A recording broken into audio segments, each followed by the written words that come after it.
illegal immigrants into the countries. Millions have poured in. Some were drawn by the promise of a better life.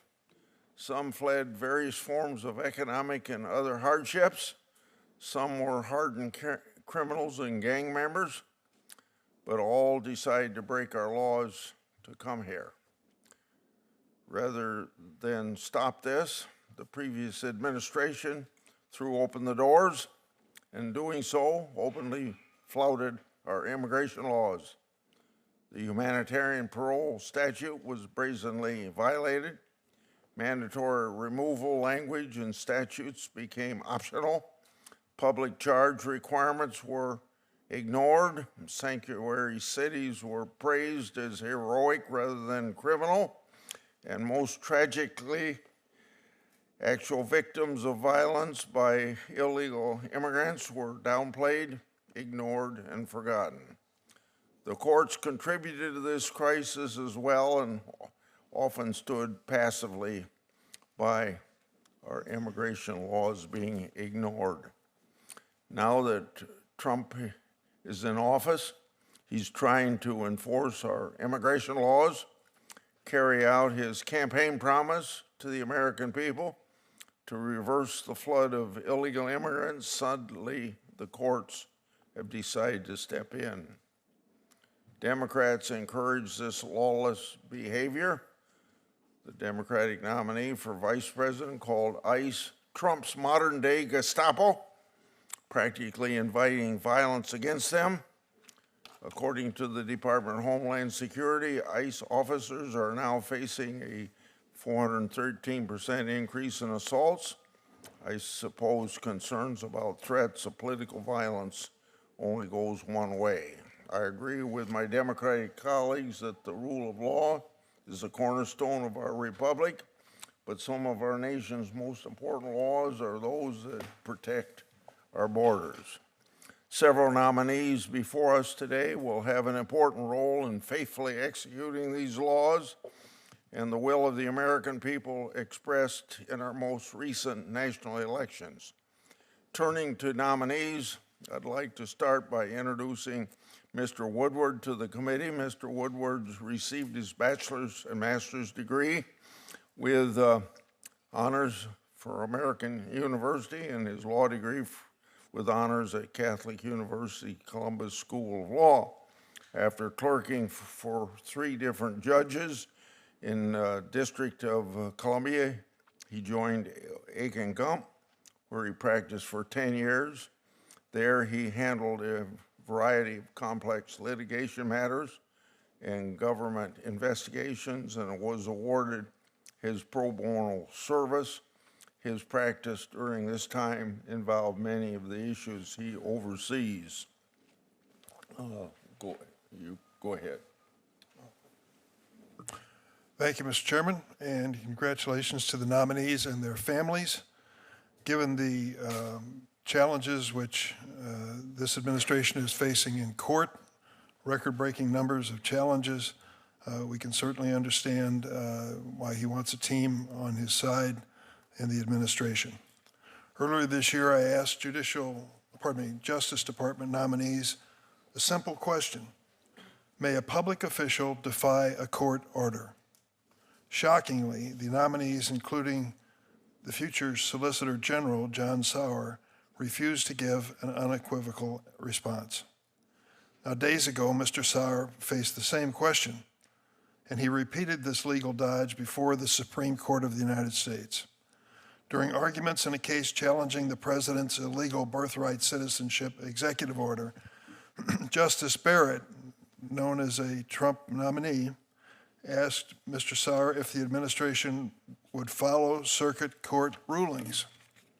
Mr. Sauer responded that the governor's policy is to, quote, generally respect circuit precedent, but not necessarily in every case. As our colleague Senator Kennedy said earlier this year, and I quote, don't ever take the position that you're not going to follow the order of a federal court, ever. Mr. Geiser has been nominated to lead the Office of Legal Counsel, which provides legal advice to the president and all executive branch agencies. I want to hear what he believes that the policy of the federal government should be and whether he can ignore court rulings that don't suit any president's whim. From day one, the administration has had one goal: bringing our immigration system to a breaking point. I will confess some prejudice in this matter. I am the son of an immigrant who came to the chairmanship of this committee. I'm proud of it. If you visit my office, you're going to find my mom's naturalization certificate behind my desk, making it clear to all visitors where I stand on the issue of immigration. I like to believe that my family and virtually all of the immigrant families have made this a stronger nation. Beyond unlawfully attempting to end birthright citizenship, which is enshrined in the Constitution, the administration has made it harder for legal immigrants to apply for citizenship and naturalize. This administration has made it harder for dreamers who want to do the right thing. Now, these were kids brought to the United States by their parents. They didn't make a conscious decision to get in the car and drive across the border. Their parents did. They've grown up here in the United States, showed up in the classrooms and pledged allegiance to the same flag we pledge allegiance to every day. It wasn't until they were teenagers that they knew the real reality that they face. They want to do the right things. They want to apply for programs like DACA so that they can receive work permits and continue to contribute to the American economy. I'm disappointed to hear that Mr. Edlow, who came by my office, nominated to lead USCIS, opposes DACA, when even President Trump claims that he doesn't want to deport dreamers. Despite his personal opinions, I want to hear how Mr. Edlow will ensure that USCIS will promptly process DACA applications of eligible dreamers. The administration has also ended temporary protected status for people who fled Afghanistan and Venezuela, falsely claiming these countries are safe to return to. These actions are cruel. In the name of carrying out Trump's mass deportation agenda, Attorney General Bondi has made the Department of Justice a shell of its former self. Thousands of federal law enforcement agents have been diverted from drug trafficking and violent crime to deporting immigrants who pose no threat to our safety. Mr. Woodward, nominated to be the number 3 official of the Justice Department, will oversee Justice Department grant making, the Civil Rights Division, and many other components now under attack.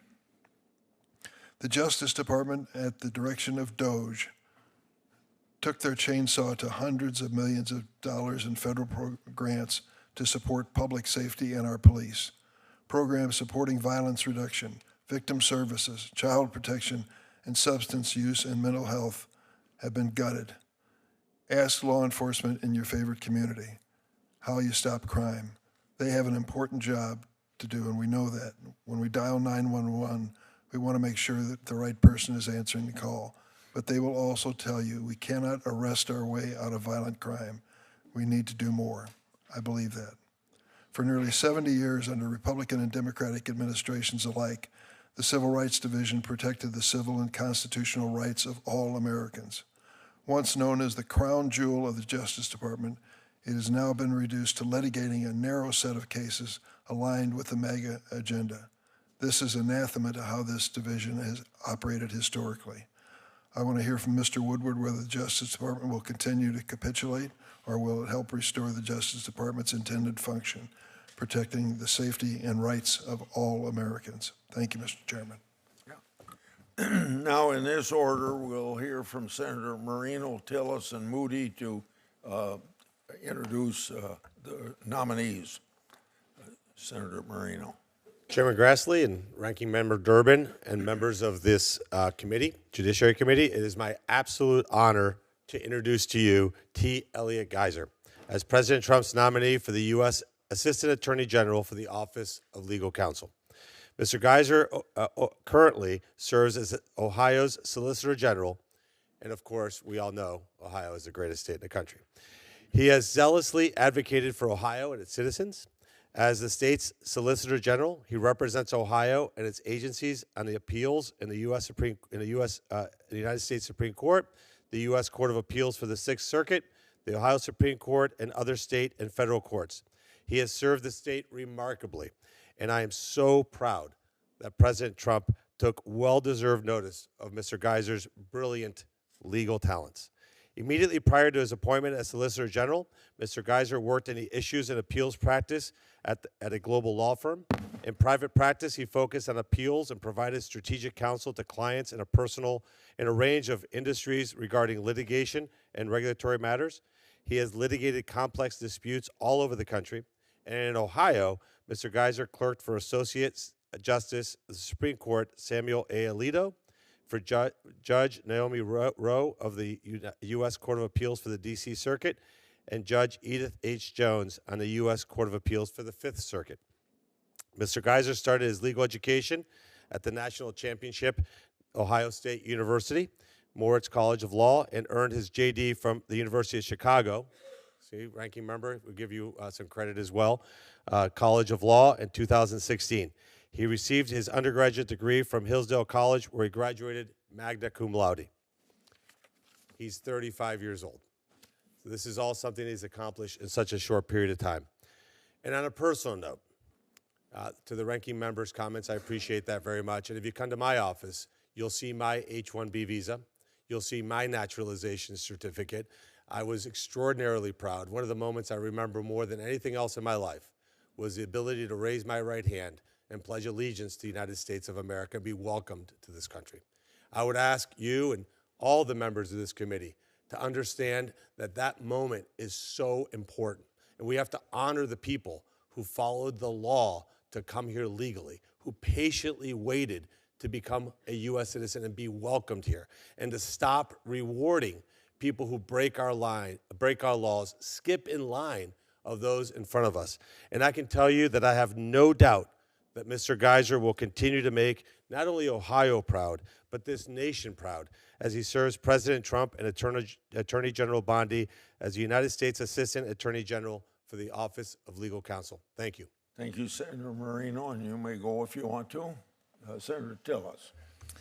Thank you, Mr. Chair. I'm pleased to introduce John Squires, the President's nominee for the Undersecretary of Commerce and Secretary of the U.S. Patent and Trademark Office. When I first met John, I told him that the USPTO needed a fierce advocate for strong IP rights, and after a review of his record, I am convinced that he is the right person for the job. John and I trace back similar roots. He was at IBM before becoming a lawyer. I was at IBM before I made the fateful decision to go into politics. There are several things in experience, though, that I think you'll see in the confirmation hearing today that make him very well suited to lead the USPTO. John's a 9/11 survivor, and that's greatly shaped his perspective on patent eligibility, and I'm sure that we'll get into that during the hearing. Like me, he believes that startups and emerging companies are critically important to our innovation ecosystem. And I believe that he can bring expertise to the office that will make sure that that segment of our innovation economy is well represented. For example, small businesses, firms having less than 10 employees receive about 60% or more of the patents per capita than corporations. And startups and small businesses create almost half of all the U.S. jobs and growing. That is why we absolutely have to get this right so that the pyramid of our innovation ecosystem stays strong. John's also a consensus builder. He's gotten great reviews from prior directors of both political parties. That's important for the work that we're doing here. I've said multiple times in the IP subcommittee, I love the subcommittee because it's an island of calm in a sea of chaos at the main committee. We work on a bipartisan, bicameral basis, and I think John is going to be a great asset in that role. America innovation needs a champion dedicated to ensuring that this country maintains strong, reliable, and predictable patent rights. We, the United States of America, must remain the innovation leader in the world. And I believe that John Squires will bring the leadership to the USPTO to make sure that we accomplish that end. I strongly support his nomination, and I look forward to asking him a number of questions. And by the way, to the little baby, I will tell y'all what I've said to others. As a grandfather and a father of 2 kids, nothing is more beautiful than the sound of someone else's baby crying. I fully support Mr. Squires' nomination. Senator Tillis, thank you. Now, Senator Moody. Thank you. And I'm now, as one of two senators who are moms of kids in school, I think it's also a good distraction tactic for mothers, because all I wanted to do was run over there. So my Democrat colleagues, be on notice if you ever want to distract us, pack the room with babies. Good morning. It is my honor to be here today to introduce President Trump's nominee to be the next director of the United States Citizenship and Immigration Services, USCIS, Joseph Edlow. Mr. Edlow's nomination comes in an extremely critical time in our nation's history. As Florida's Attorney General, I sat aghast as one of the first actions of Biden and his administration was to tell our local and state officers to stop, that there will be no more detainers and that they were to just release everyone here committing crimes back into our communities. They then at one point started taking people that were finishing federal prison sentences, and instead of deporting them back home as had always been traditionally done, pushing them back into our communities.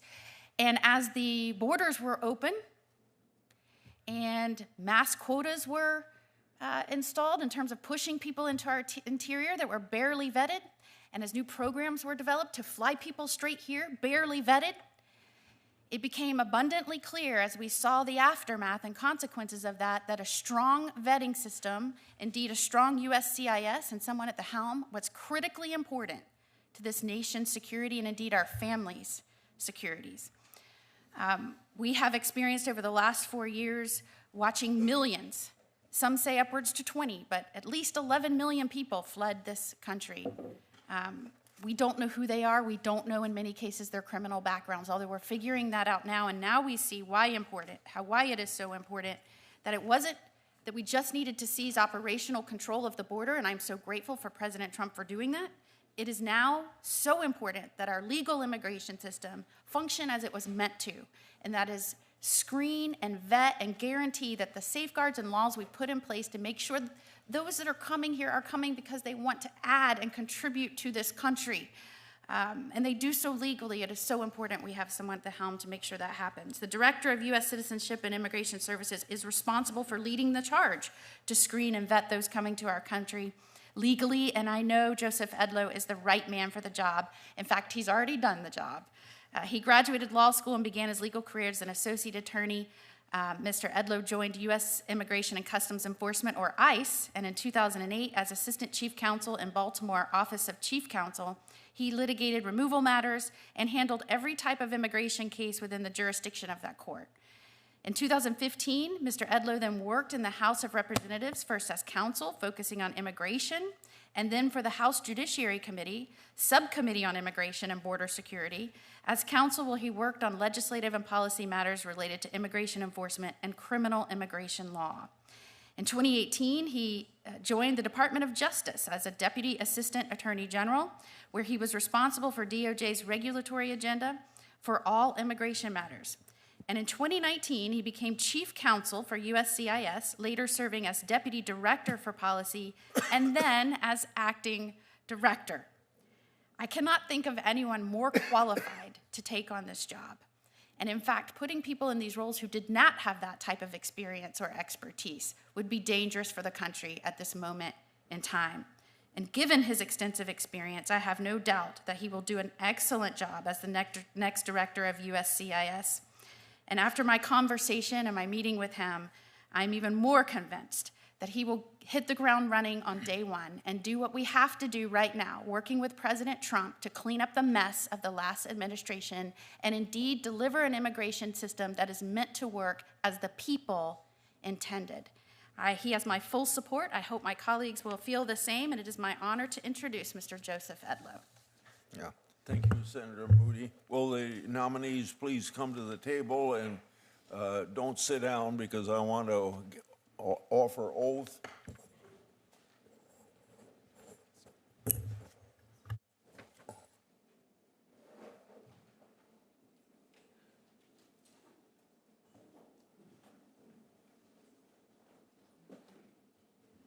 Okay. Do you swear that the testimony you're about to give before the committee will be the truth, the whole truth, and nothing but the truth, so help you God? I do. I saw everybody say yes. Please be seated.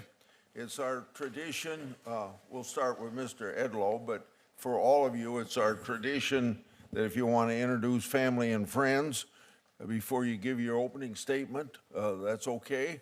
Now you may proceed, Mr. Enlow. Mr. Chairman, thank you so much. Chairman Grassley, Ranking Member Durbin, and distinguished members of this committee, thank you for the opportunity to present testimony today regarding my pending nomination to serve as the next Director of U.S. Citizenship and Immigration Services. It is an honor to appear before this esteemed committee, and given the very productive conversations that I had with many of you prior to today, I am looking forward to discussing my vision for USCIS and the legal immigration system of this great nation should I be confirmed. I want to first thank President Donald J. Trump for this great honor and for the trust that he has placed in me through the nomination. I would also like to thank Secretary Kristi Noem for her outstanding leadership of the Department of Homeland Security and her commitment to immigration enforcement, border security, and the rule of law. It would be a privilege to serve as the next director of USCIS in such a vibrant and stalwart administration. I also want to take this time to acknowledge my family, as well as professional and personal colleagues and friends, several of whom are in this room, who have provided endless support during the confirmation process, as well as throughout my personal and professional development. First and foremost, thank you to my wife, who has stood steadfastly beside me and still laments that she can cite the Immigration and Nationality Act verbatim after years of endless conversations. My 2 children, who are the lights of my life and my primary motivation for my calling back to public service, and my parents, who have provided me with the foundation that has ultimately led me to this moment. I would be remiss if I didn't mention my 2 legislative mentors, Raul Labrador and Bob Goodlatte, as well as my colleagues at the House Judiciary Committee Immigration Subcommittee, who serve as my immigration compass and a never-ending source of friendship and professional camaraderie. The United States sits at a critical crossroads on the issue of immigration policy. As I've written and testified repeatedly over the past 4 years, the Biden-Harris administration waged a war against the immigration system, with the results speaking for themselves. The immediate impacts of unchecked illegal migration and border incursions since 2021 had tremendous impacts on the ability of USCIS to carry out its core functions. The misplaced priorities and reassignments of resources to support unlawful border activity has left the agency with backlogs that are unprecedented and beyond anything that was ever previously contemplated. While the situation is dire, the immediate and decisive actions taken by President Trump, Secretary Noem, and others within the executive branch have stemmed the tide, and we are now enjoying some of the lowest daily, weekly, and monthly border numbers in American history. With CBP's success at the border and the tremendous work being done by ICE in interior enforcement, the time for decisive action within our legal immigration system is now. If confirmed, my vision for USCIS is simple. I will restore integrity within the legal immigration system. While the whole Department of Homeland Security is working hard to make America safe again, USCIS must play as critical a role in that mission as any other immigration enforcement agency. At its core, USCIS must be an immigration enforcement agency, an agency that is dedicated to ever-evolving and innovative techniques for screening and vetting its applicant pool. An agency that must be vigorous in its efforts to detect, deter, and disrupt immigration fraud, threats to our national security, and to the safety of the American public, and to ensure that only those aliens deserving of the honor to become citizens of this great nation are able to exercise the sacred right to vote. These core missions will make America safe, while also aiding us in more rapidly and more confidently adjudicating cases, will lead to a significant reduction of the agency's backlog, and will put American interests first. For the last 4 years, USCIS was referred to as a welcoming agency. While we should absolutely be a welcoming agency for eligible aliens into this country, make no mistake, my oath will always be to the Constitution, as I will act to faithfully enforce the laws as Congress has prescribed them, and will always put the interests of the American people before all else.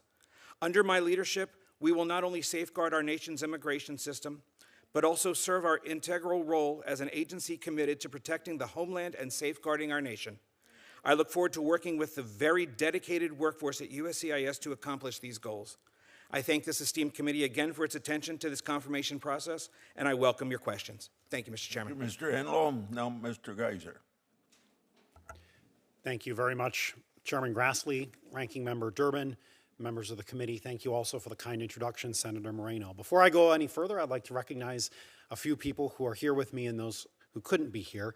First and foremost, my beautiful wife, Alexandra, who's the most intelligent woman in any room. My 3-year-old son, Elijah, and 11-month-old daughter, Allegra. I think you've all met her. My father-in-law and mother-in-law, Alan and Stephanie Harrison, who are celebrating their 37th wedding anniversary today. Thank you so much for being here. And my mom and dad, Linda and Brian Geiser. I wouldn't be here without you. You raised me and my siblings, Jeff and Ari, who are also watching from home, to love this great country and thank God for our freedoms. Who could have imagined raising us in that little brick house on West 138th Street in Cleveland, that someday your son would have the honor to testify before this esteemed committee? I would not be the lawyer I am today without the incredible jurists I had the honor of serving as a law clerk, Judge Edith Jones, Judge Naomi Rao, and Justice Samuel Alito. Your kindness and concern for the ordinary American is matched only by your brilliance and strength of character, and I hope to live up to your examples. Thank you also to Attorney General Dave Yost of Ohio, who's entrusted me the role of his Solicitor General to represent Ohio before the Supreme Court and beyond, and to assist with his statutorily authorized power to issue formal advisory opinions on Ohio law. And though I believe they are now in a better place, I wish to remember Ted Olson, who did his best to impart some of his kindness and wisdom to me when I was a young lawyer, and Ambassador Boyden Gray, whose mentorship to me when I was just one of 4 lawyers at the law firm he founded will leave, I hope, a generational legacy. Most important, I am grateful to President Trump for nominating me. It would be the honor of a lifetime to execute the duties of Assistant Attorney General for the Office of Legal Counsel. The functions of OLC date to the Judiciary Act of 1789, and it has served to uphold the rule of law and the separation of powers into the modern era by issuing opinions and answering legal questions according to the best reading of the law. In that sense, OLC reinforces a critical piece of American exceptionalism. One past head of OLC, Justice Antonin Scalia, often remarked that many despotic nations had eloquent bills of rights, but those parchment lists were worth less than the paper they were printed on. Why? Those nations did not enjoy the structure of the American government, the separation of powers and federalism, without which flowery lists of individual rights meant so little. Thomas Hobbes described the government as a leviathan. That's a Hebrew etymological word which means that which gathers itself up in folds. And indeed, for most of human history, government matched that description. But in 1776, with a reliance on the protection of God's providence, our forebears revolted against the encroaching folds of empire. The Constitution they established runs with the warp and woof of human nature, where ambition counteracts ambition, where the atom of sovereignty is split between the states and the federal government, and where representative democracy ensures public service is always a public trust. The separation of powers in federalism ensures American government is more than smothering folds, but rather responsive to the whole people, including the forgotten men and women who desire only safety in their communities, security on our borders, growing, not tightening family budgets, and laws not weaponized against political enemies, but even-handedly applied to all. I'm proud to have fought in court to defend these principles, first as a litigator in private practice, and now as the Solicitor General of my home state. And should I be confirmed, I will devote every day to providing my best advice and counsel on the best reading of the law at the Department of Justice. Thank you very much. Thank you, Mr. Geiser. Now, Mr. Squires. Thank you, Mr. Chairman. Thank you, Chairman Grassley, Ranking Member Durbin, and members of the committee. I'd like to thank the chairman for the opportunity to introduce my family.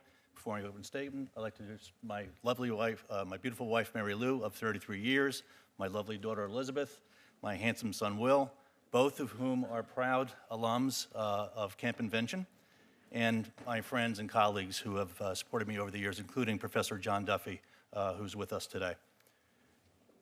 It's my honor to be here today, and I'm, of course, grateful to President Trump, to whom I was introduced to by an inventor, and Commerce Secretary Lucknick, the department's very own New Age Edison with over 400 patents.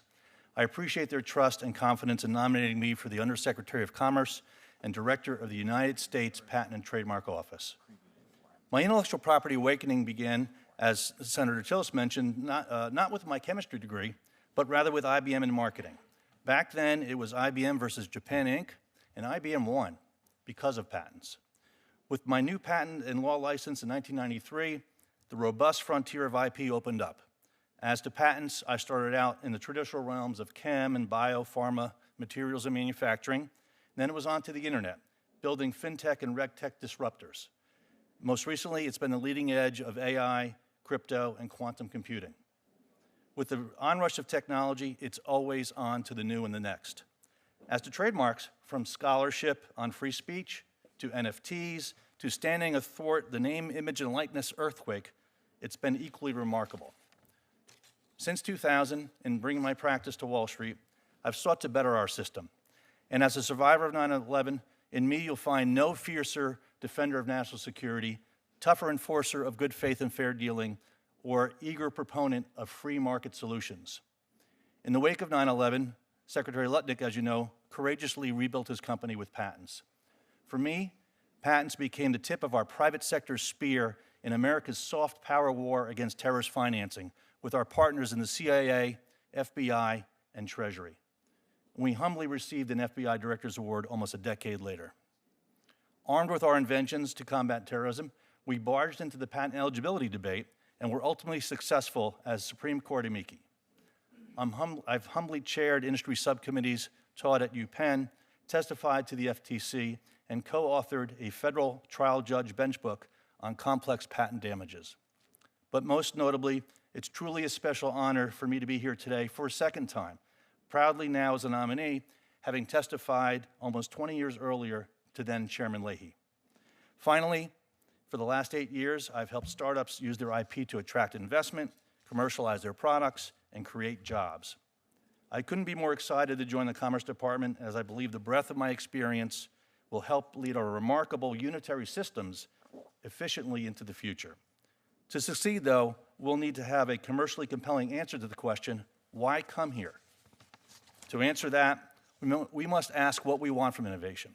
We want it to be better, cheaper, faster, more sustainable, to get us to market more quickly, with quality and confidence. At present, unfortunately, our system is going in the other direction. But with born strong patents and robust quality marks, we can reclaim America's primacy, revitalize industry and growth, proudly export our culture, boost national security, and improve our lives. We well know the issues, namely pendency, patent quality, and uncertainty. And while the solutions are at hand, there's a danger too. AI tools are being amassed that could easily overwhelm the system. However, if harnessed, these tools can deliver our finest hour. By leaning into AI, the burgeoning asymmetry can disappear. We can equip our world-class examining corps to grant patents tested by those same fires, expeditiously issued, and of provable quality.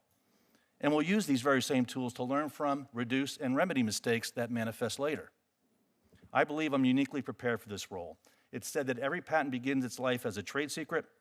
We want inventors from every conceivable walk to bring their inventive raw materials to our American patent factory, where we'll help them hone and hew new, strong proprietary rights that are the building blocks of dreams, where they are rewarded and society advances just as the Constitution intended. As you can tell, I'm very bullish on the chapter ahead, and for a very bipartisan reason. Patents aren't red, patents aren't blue. Upon government grant, they are red, white, and blue. They are the best of us, extol our wares, and foretell a future of American ingenuity unleashed for all the world to see. Brilliant computer scientist Alan Kay once said, if you want to change the future, invent it. We need to get to work. Today, I humbly ask for every member's consideration and support for my nomination. Thank you, and I look forward to answering your questions. Thank you, Mr. Squire. Mr. Woodward, I want to apologize to you. When I got done introducing you, I wasn't done. I only said half of it, so I realize now I'll put the other half in the record so you get fully introduced to the committee. Please forgive me. Mr. Chairman, no apology necessary. Thank you for that very kind introduction. Chairman Grassley, Ranking Member Durbin, I appreciate this opportunity to address the committee. Thank you to the committee members and staff who took the time to meet with me and to discuss the thoughts and concerns about the challenges facing our nation.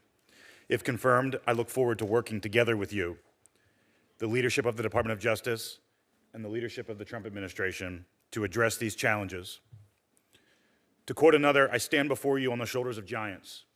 I would not be here but for so many who have taken the time to serve as mentors throughout my personal and professional development. To my family, mere thanks is wholly insufficient. You have endured a great deal on this journey and never asked for any of it. Senator, sometimes actions speak louder than words, and today I'm privileged to be joined by nearly every senior attorney at the Department of Justice to be appointed by the Attorney General. It has been an honor to work by your side in the trenches these last few weeks.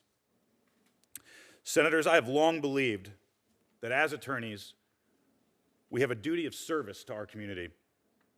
To so many, the law is beyond understanding. And so with the ability to learn the law comes the responsibility to use that gift for a greater good.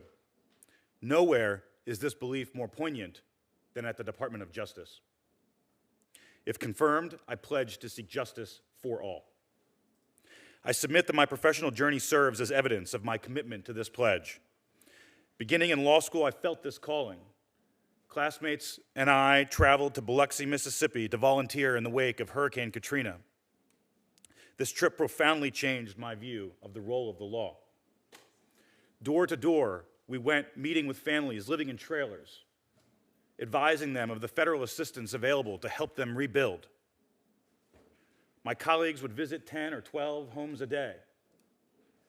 I often managed only to visit 1 or 2.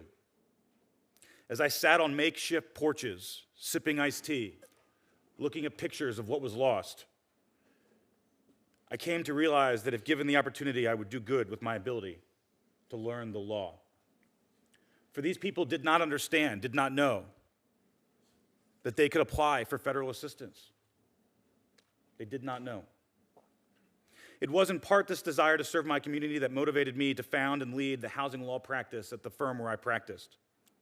There, I led teams of attorneys in defending tenants with housing code violations facing eviction. That experience was equally enlightening because they did not know that they could not be evicted where there were housing code evictions. This simple concept was foreign to them because the law was foreign to them. I say in part because I also pursued that work to find opportunities to appear in court. Senators, I went to law school to be in court. And so when I founded my own law firm at the height of the pandemic, it was natural for me to seek out additional opportunities to appear in court.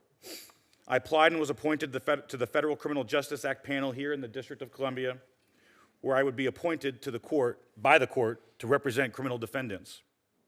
At that time, the Department of Justice was in the midst of its largest ever investigation, prosecuting thousands for their involvement in the events of January 6.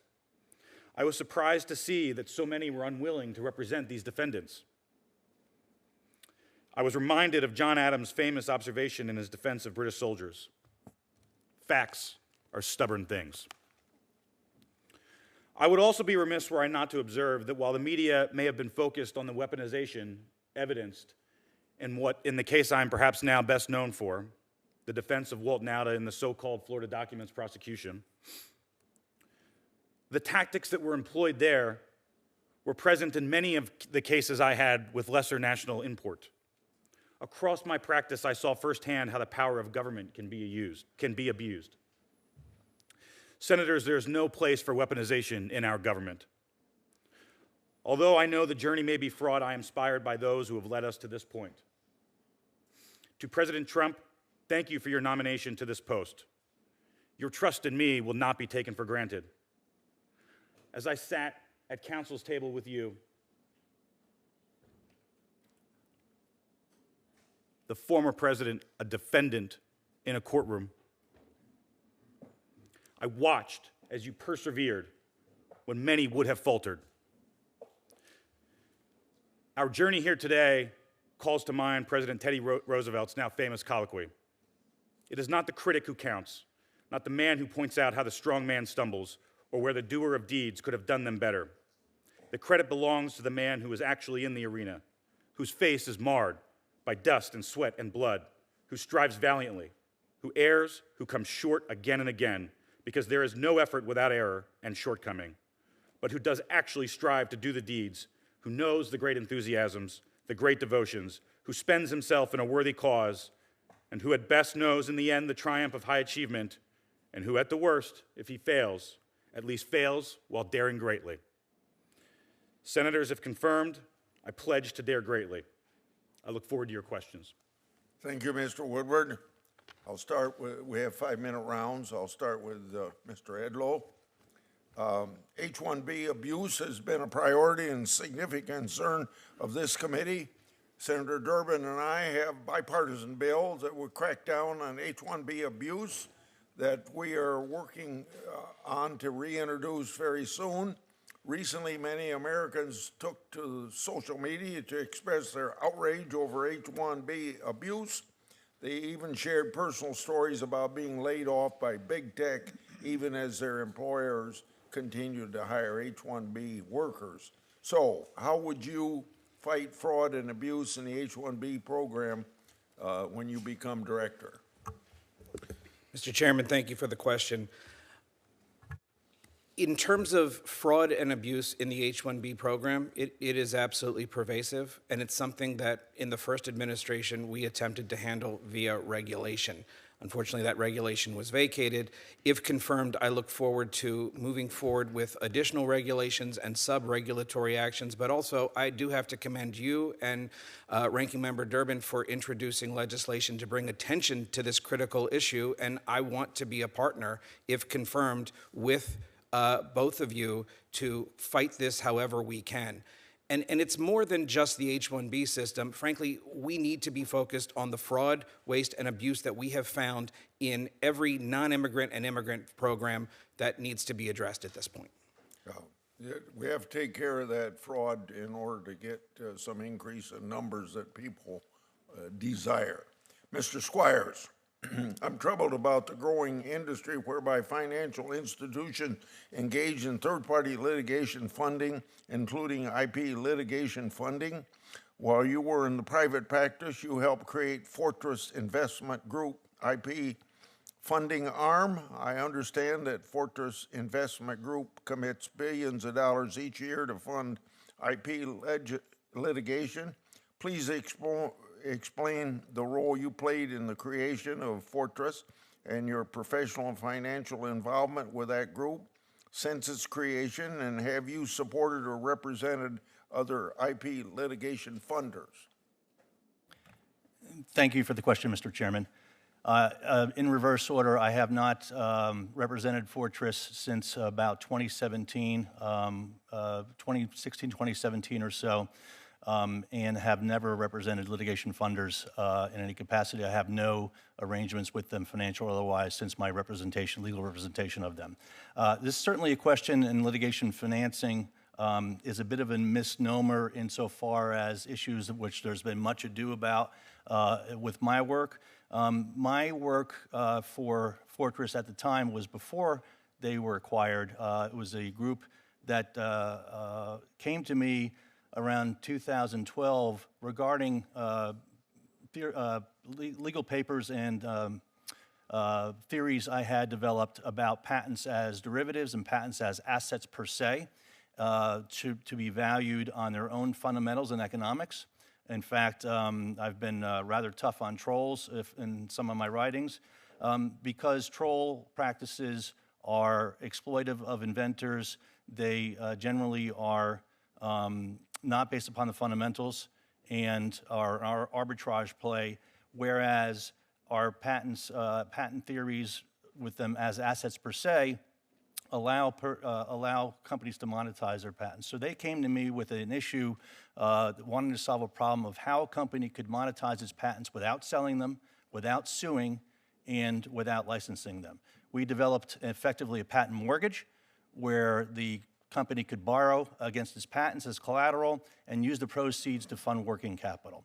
Those were several companies who were their clients initially that staved off bankruptcy as a result of this.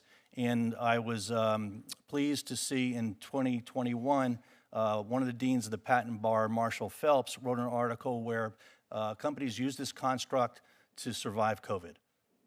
Mr. Geiser, I got 35 seconds left.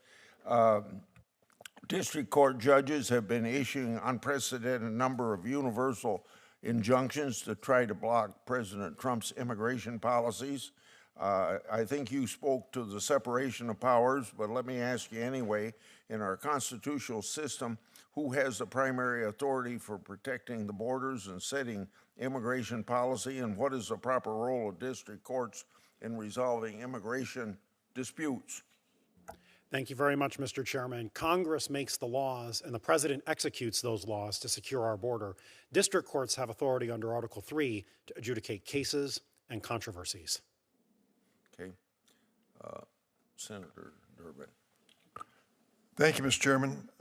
I believe, and many of us do, that we are on the cusp of a constitutional crisis, an historic moment. The Justice Department is currently defending the Trump administration in a number of lawsuits challenging executive actions taken by the president and officials of his administration.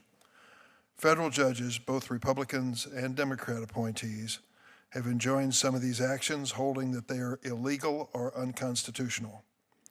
Alarmingly, President Trump and his allies, even some nominees before this committee, have responded by questioning whether the executive branch must follow court orders. If confirmed, you will hold key positions in the executive branch and you will take an oath to uphold and defend the Constitution. So my question I ask of each of you is this: if, after exhausting all rights of appeal, do you believe a litigant, including officials in the executive branch, can lawfully defy a court order? Mr. Woodward. Thank you. Thank you for the question. I do take issue with the premise of the question insofar as district court judges are not holding that President Trump's orders are illegal or unconstitutional. The only ask of district court judges at that time is whether there is a likelihood of success on the merits. If you would stick to my hypothetical, it is an approach that is very clear. I don't want to argue a different issue. I'd like to argue this issue. To your question, Senator, the president has made clear that he will follow any order of the Supreme Court. Do you believe that officials in the executive branch can lawfully defy a court order? Yes or no? Senator, the president has been very clear that he will follow any order of the Supreme Court. No response. Mr. Squires? Thank you, Senator. In my world, which is generally governed by Section 8, Clause 8, Section 1, Article 1, Section 8, Clause 8, excuse me, the Patent Office is an ex parte body, and generally there are appeals from executive actions taken by the director, and there is a lone court of appeals, unlike the circuit system, for the Federal Circuit, and then up to the Supreme Court. So patent issues tend to be adjudicated for issues that are in dispute up to the Supreme Court, and obviously the Supreme Court precedent governs, and that would be followed. So you believe a litigant, including officials of the executive branch, must follow a court order, cannot lawfully defy a court order? Thank you, Senator. I believe that the Supreme Court orders will be followed by executive branch, yes. Mr. Geiser. Thank you very much, Ranking Member Durbin. The President has been very clear. He will follow all court orders of the Supreme Court. Do you believe that any executive official can lawfully defy a court order? No. Mr. Edlow? Thank you, Senator. If confirmed, I will always follow advice of counsel when addressing these matters and how to handle such cases as you've raised them. So can an executive official lawfully defy a court order? I would defer to counsel as that. I'm not here in an attorney's role right now. I'm here as a director, or as the nominee for director. I don't believe you need a law degree to answer this question. Can an executive official lawfully defy a court order? Again, given the speculative nature of the question, my answer remains the same. I will always file advice of counsel. No response. This is what troubles me greatly. If we cannot agree on this as the basic premise of our rule of law, where in the world are we headed as a nation? It should be a clear answer: lawfully defy a court order? No. Senator Kennedy said as much when he came back to this committee after a hearing in which I asked a question, and the present Solicitor General equivocated on the answer. There should be no equivocation. by Democrat or Republican, in or out of power. And yet, you hear what I run into, the evasion that I face. Mr. Squires, have you ever engaged in dishonest and dangerous activity at a law firm? No, Senator. Do you know what's happened to your former firm, Perkins Coie? Yes, Senator, I have seen the executive order. Did you read the president, or at least the administration's position on your former law firm? The executive order claimed that the firm, quote, dishonest and dangerous activity has affected this country for decades. The order further alleged that the firm is, quote, undermining democratic elections, the integrity of our courts, and honest law enforcement. Did you see any evidence of that activity when you were a member of this firm? Thank you for the question, Senator. My role at Perkins Coie was to establish the first New York Patent Office presence. I dealt only with patent issues and intellectual property issues, and I had really no line of sight into any of the practice areas. So you saw no evidence? I want to complete the question. Did you see any evidence of this wrongdoing that the president alleges in his executive order? Sir, in my areas of responsibility, I saw no wrongdoing with respects to intellectual property. Thank you, Mr. Chairman. Thank you, Mr. Chairman. Mr. Squires, thank you for being here. Actually, I wanted to go back. I think you answered the question from Senator Durbin exactly right within the lane that you would be operating for the USPTO. Would you just describe that again about how most cases move through the courts and up to the Supreme Court? Thank you for the question, Senator, and thank you also for the opportunity to meet and the kind introduction. Yes, the patent system is a little bit unique insofar as other agencies. It's ex parte. It's not adversarial. So there are appeals that move taken from an executive branch decision that move up through the court system in a very prescribed fashion, and that is the Federal Circuit Court of Appeals, then up to the Supreme Court. Yeah, well, my point is, I felt like your answer was characterized as a non-answer. It was a concise answer in the context of the role that you're being considered for. Patent eligibility, para prevail. What do you think about them? I thank you for the question. I am very gratified to see work done in being in this area.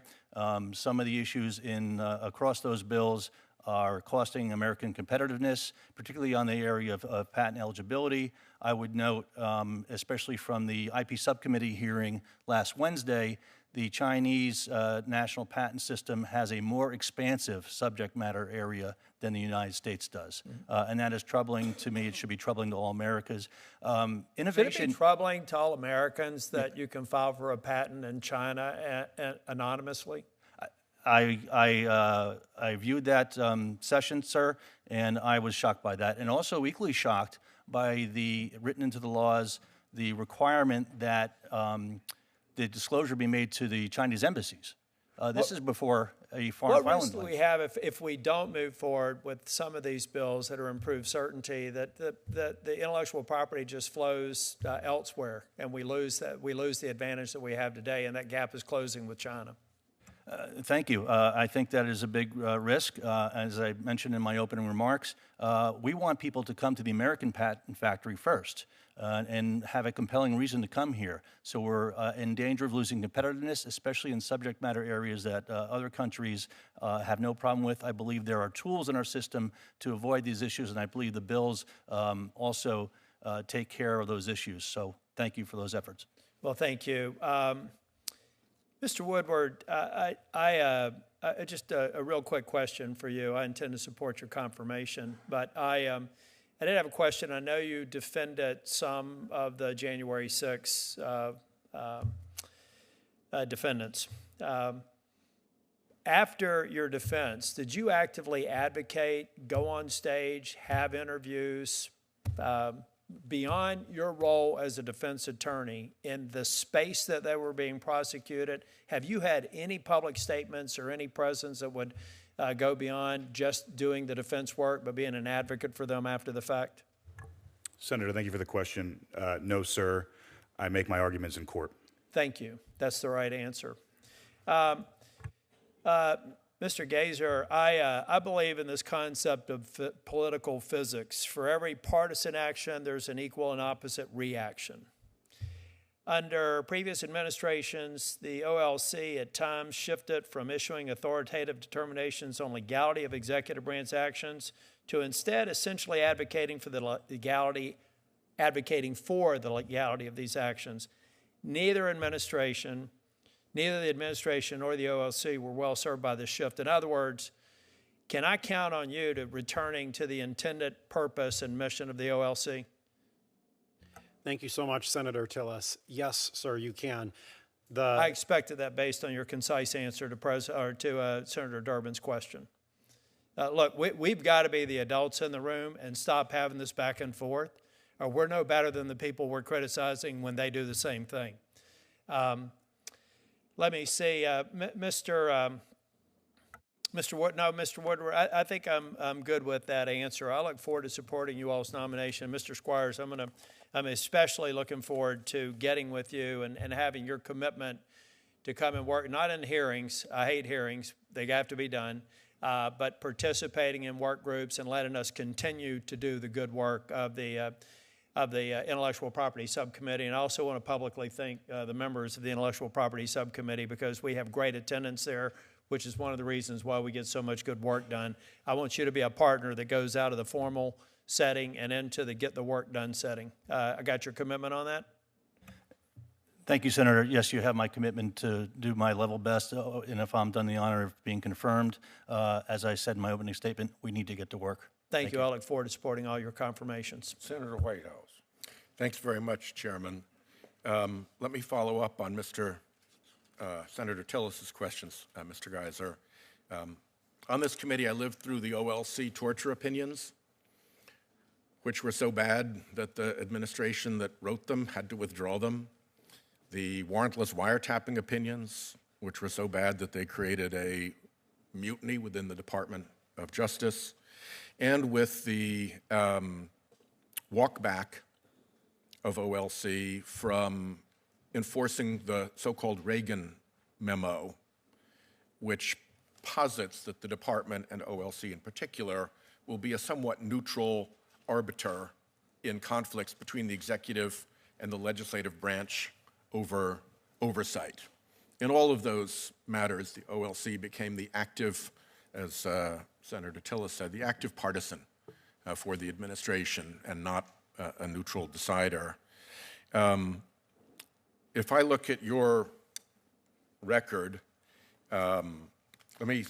first, how long have you been a lawyer? Thank you very much, Senator Whitehouse. I've been a lawyer for 10 years.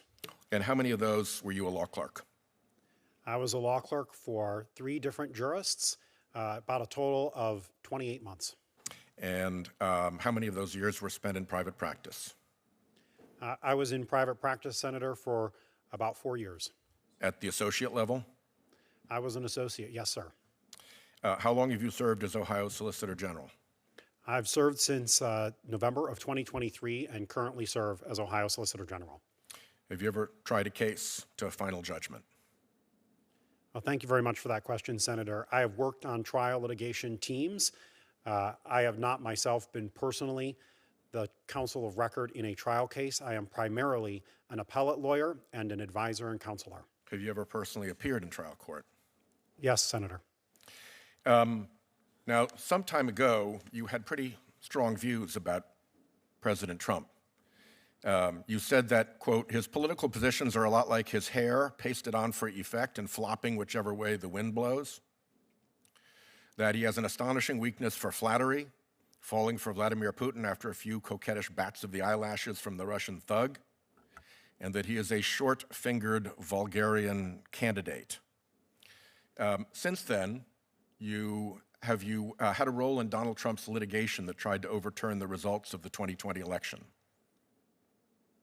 Well, thank you for that question, Senator. Like millions of Americans, I have seen the courage and the results that President Trump has delivered. I watched in that field in Pennsylvania as he stood after the assassin's bullet, and I hope my children look up to and live up to that kind of courage in their life. So while in private practice, did you have a role in Donald Trump's litigation that tried to overturn the results of the 2020 election? Well, thank you for that question, Senator. I was retained by Donald J. Trump for President Incorporated in the 2020 campaign to provide legal advice, which I did. The former White House press secretary testified that you were one of her go-to people to advance the argument that Vice President Pence could overturn the 2020 election. Is that true? Well, Senator, as you know, ethical obligations of confidentiality attach to any client matter. And as a former attorney for a former client, I am not going to divulge the confidential communications that I made to that client.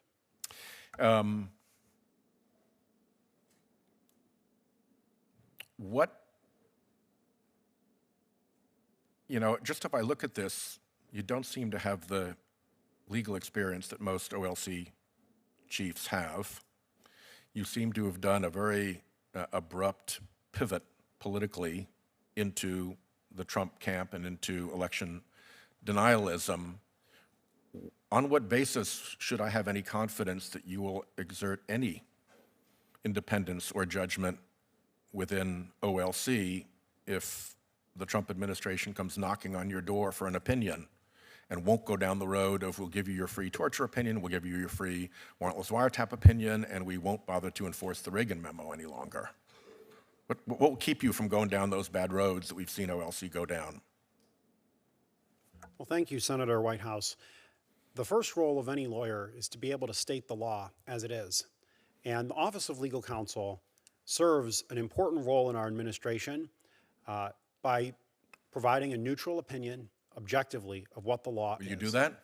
Yes, Senator. Okay, Mr. Woodward, last question. I'll re-ask Ranking Member Durbin's question a slightly different way. Under what circumstances would you recommend that the Trump administration defy a lower court order? Mr. Chairman, I see my time has expired. May I answer the question? Please, you should answer, yes. Thank you, Mr. Chairman. Senator Whitehouse, I can't imagine a circumstance in which I would be called upon to advise the defiance of a court order. I've had the great privilege of working with President Trump now for many years, and I just don't ever imagine a circumstance in which I would be called upon to give advice of that nature. Even for lower courts? Well, Senator, at the risk of giving a legal answer, it depends. On what? On the nature and circumstances of the case before us. So there are certain circumstances that would cause you to recommend to the administration that it defy a lower court order? Well, Senator, for example, in some circumstances, in order for a court order to be challenged, an official must be held in contempt. And so, yes, it is possible that we could get there. However, I would be remiss were we to go down the path of talking about hypotheticals because, as I say, I can never imagine a situation in which I would be asked to give that advice. Chairman, thank you for your generosity with my time. I appreciate it. Thank you all. Senator Kennedy. Thank you, Mr. Chairman. Gentlemen, I don't want to spend a lot of time on this, but I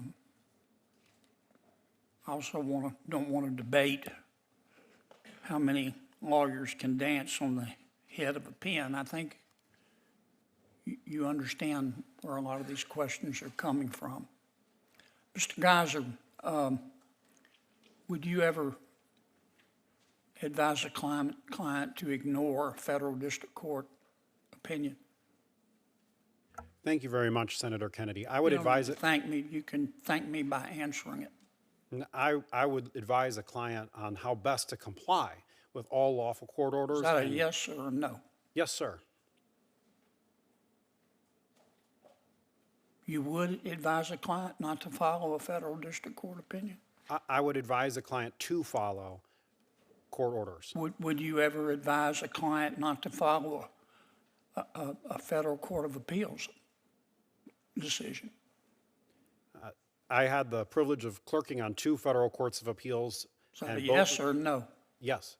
I would advise them to follow the orders of courts of appeals. How about Supreme Court opinion?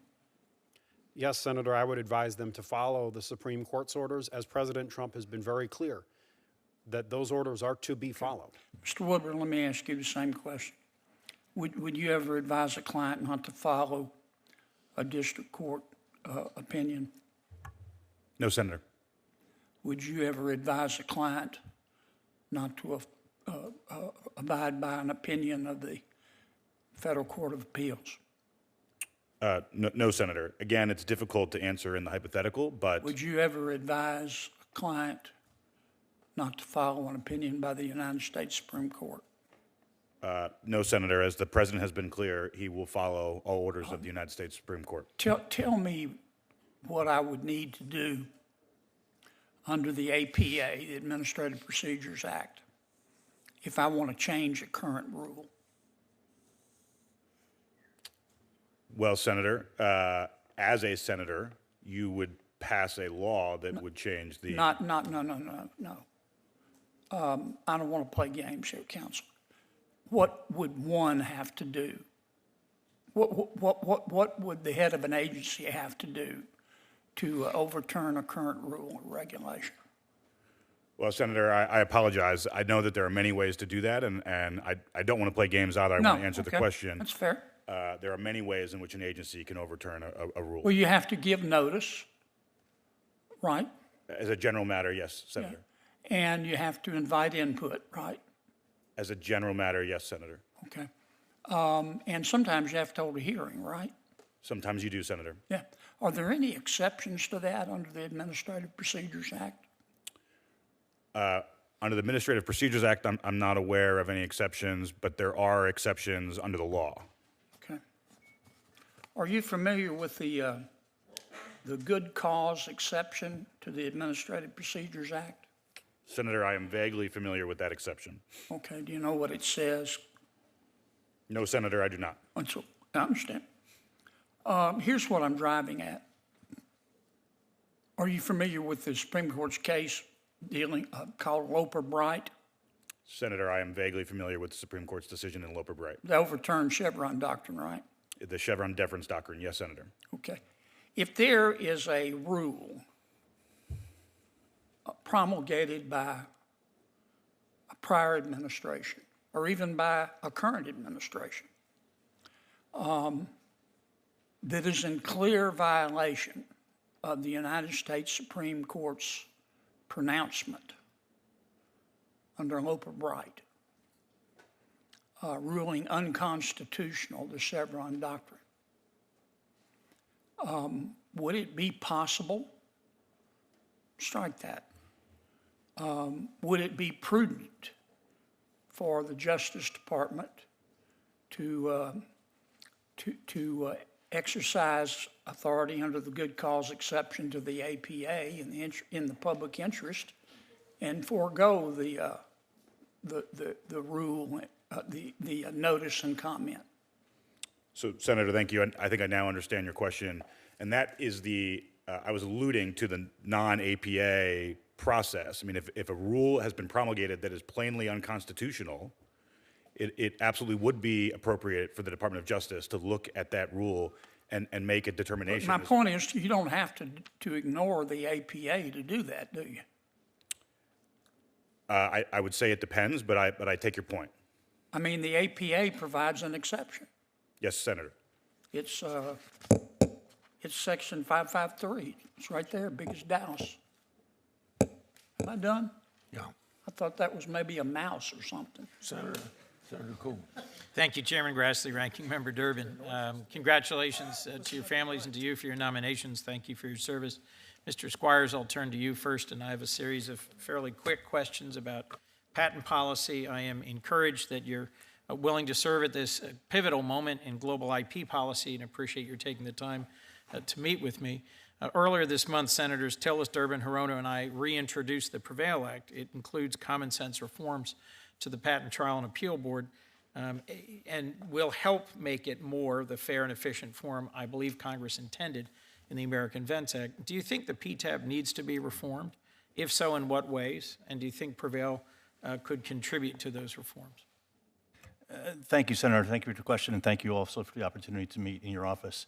I do think there is need of reform. I think we have almost 15 years of data since the American Invents Act to see the distribution, if you will, between post-grant review and IPRs, and the data seems to be skewed in favor of one versus the other, so reform may help flatten out that curve. there's a significant pendency problem, about 800,000 unexamined patent applications. Dealing with that will require streamlining and improving the workforce of the PTO. Reducing this backlog will require resources. One of the provisions of the Prevail Act would permanently end the practice of fee diversion. The PTO is entirely fee-funded by the substantial fees paid by those who seek patents.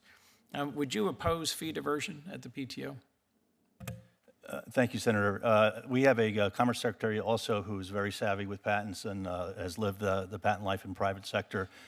Fee diversion, I had testified to years ago, almost 18 years ago, should end. The Patent Office should be able to keep its fees and run its system like a business. I think the fee diversion ending would be a positive thing for the Patent Office. In eBay, the Supreme Court dramatically cut back on the availability of injunctive relief after finding a patent infringement. My Restore Act with Senator Cotton would return patent law to what was literally centuries of tradition by restoring a rebuttable presumption that a patent owner can get an injunction. What is injunctive relief? What does it mean to small inventors, and why is it significant? Thank you for the question, Senator. Injunctive relief is basically a cease and desist order for operations, sales, manufacturing, any commercialization of a product. It's important to individual inventors because they're coming to the office with their issued patents to get an exclusive right. Right to exclude is a property right, and property right enforcement usually involves kicking out the trespassers. So that's why the individual vendors look to that provision. It also gives them the right, exclusive right as conferred by the monopoly granted by the government to practice, not the right to do anything themselves, but to exclude others. That's what the patent grant means. In the Section 101 area, the jurisprudence about what is patentable, I think, in fact, the Federal Circuit thinks that the Supreme Court's jurisprudence has ended up getting into a box canyon that's hard to get out of. What's the impact been of critical decisions like Myriad and Alice on cutting-edge technologies like AI and blockchain? It's created uncertainty throughout the entire process. When a patent's granted, even if they're overcome in the office, those particular eligibility objections, they're litigated and not respected rights once they're in the marketplace, and they're often, vehicles for litigation outside of the merits of infringement, whether the claims read on an accused product. And has this hurt our competitiveness globally in terms of where cutting-edge technology patents are being filed and advanced? Thank you, Senator. I believe it has. And as I mentioned in my response to Senator Tillis, we've seen other nations have success with more expansive subject matter. We shouldn't be so constrained. Thank you. Thank you for your answers across a range of patent issues. Mr. Edlow, if I might, between 2020 and 2021, over 80,000 employment-based green cards for legal employment here in the United States went to waste because the then USCIS leadership didn't adjudicate them, resolve them on time, and that sparked bipartisan concern. Do you agree that wasting green cards that have been authorized by Congress is unfortunate, and these opportunities for legal employment shouldn't be missed? And as director, will you prioritize reducing unnecessary paperwork and improving processes to improve legal employment here in this country? Senator, thank you so much for the question. You know, in the last 4 years, I've had the privilege of serving in the private sector, and I've seen the need to modernize forms in a way that I never really understood before. If confirmed, I plan on making major gains to modernize our systems, both for vetting and screening purposes, but also to allow attorneys to better send in forms as opposed to still using paper forms, to be able to scan them and then that information be taken in through a PDF process. So absolutely. Thank you. Last question, if I might, Mr. Chairman. I've been gravely concerned about recent decisions to abruptly end TPS provisions for folks who came to this country under these legal programs from Haiti, from Venezuela, in particular from Afghanistan, and that are leading to hundreds of thousands of people losing their current legal work authorizations at the same time. Businesses in my state and around the country are facing significant labor shortages, and families that are here legally, working legally, are facing return to countries that are not demonstrably any more stable than they were when they left. As director, would you work to prioritize getting those who are eligible for other pathways to remain here and to work here legally the opportunity to do that, to limit the damage to their lives and to their communities? Well, Senator, let me start with commending the work of the administration right now in terms of following the law with how TPS is supposed to be. The Secretary is required to make determinations at certain intervals, and if the conditions that led to the initial TPS decision are no longer met, then they need to be terminated. Regardless of that, when someone's here with TPS or another temporary pathway, those are temporary pathways. And if they have I'm familiar with the process, sir, and I'm also familiar with the ongoing circumstances in both Haiti and in Afghanistan, and disagree with the determination that we should force back to Afghanistan anyone who came here legally. Mr. Chairman, if I may. Senator Brett. Yes, why don't you go ahead, Mr. Edlow, and respond? Thank you, Senator. Senator, all I would say to that is I understand that I'm not going to comment. I think it'd be inappropriate for me to comment on any case that's pending right now with federal litigation.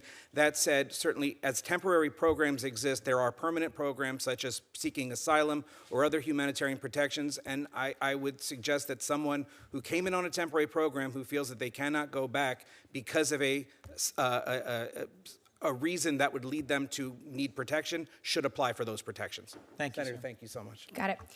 We'll go ahead and continue with you. Thank you so much for taking time to meet with me. I'm obviously very impressed by the different roles that you've served in the department in which you seek to run. Knowing your previous work, what do you see as your vision? What are your big priorities, if you are confirmed? No, thank you, Senator.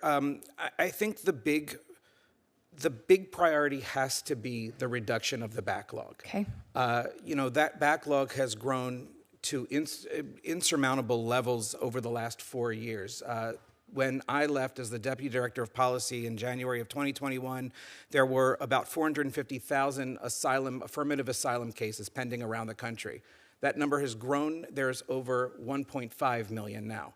Now, what does that mean? That means that all these extra people have gotten into the pipeline, and that's only for asylum. Mm-hmm. We also have green card backlogs and other, as the senator alluded to, other employment-based green cards that we need to look at too.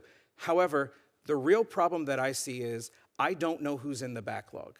For me, backlogs are more than just a bipartisan talking point about how we got to get the agency in order. I think it's of course important to get someone's benefits to them as quickly as possible so that they have the certainty, and if they're able to begin a life in the United States and assimilate, that's fantastic. If not, they need to know that certainty and to move forward.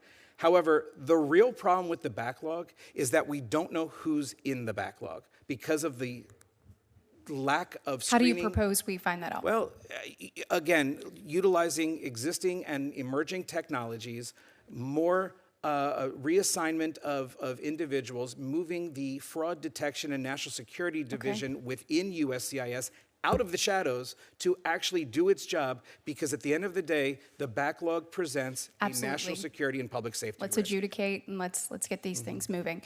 On that, look, over the last 4 years, I believe I have seen, which was just a terrible misuse of the presidential parole authority. When I am looking at what the Biden administration did, giving blanket parole, things like the CHNV program, where it is intended to give on a case-by-case basis, and looking at the actual ramifications of that, it gives me real concern. My question to you is, what do you plan on putting in place, or how do you plan on, addressing this, and how do you plan on approaching it as, or if and when confirmed? Thank you, Senator. If confirmed, we will take what steps are necessary at USCIS to assist with the other departmental partners in terminating parole programs, terminating parole, reviewing on a case-by-case the people who got parole, to look for the fraud and the sponsor petitions that we know now exist. There's a lot that needs to be done, but I find it interesting. We've been talking about following the law. This is something, the law on parole is very, very clear, in my opinion. And the parole program, the use of categorical parole programs is illegal. And we've got to get back to that. Parole is fine on a case-by-case basis. It's been in the law since the 60s or the 50s. But the legislative intent for it was always severe humanitarian needs, or significant public interest. And that was a one-off. not necessarily supposed to be mass programs used to obfuscate the numbers Do you at the think border. this is something where Congress likely may need to act on this issue? Senator, there have been bills previously introduced that I think would certainly handle this on parole reform, and I would love to see another. Absolutely. Thank you. I have just in my remaining minute, my question is for Mr. Woodward. As serving as Associate Attorney General, you will have direct oversight over the Civil Rights Division. This is something that I think is critically important. We want to make sure that everyone has the right to vote, and they also have the security and peace of mind of knowing that their vote counts.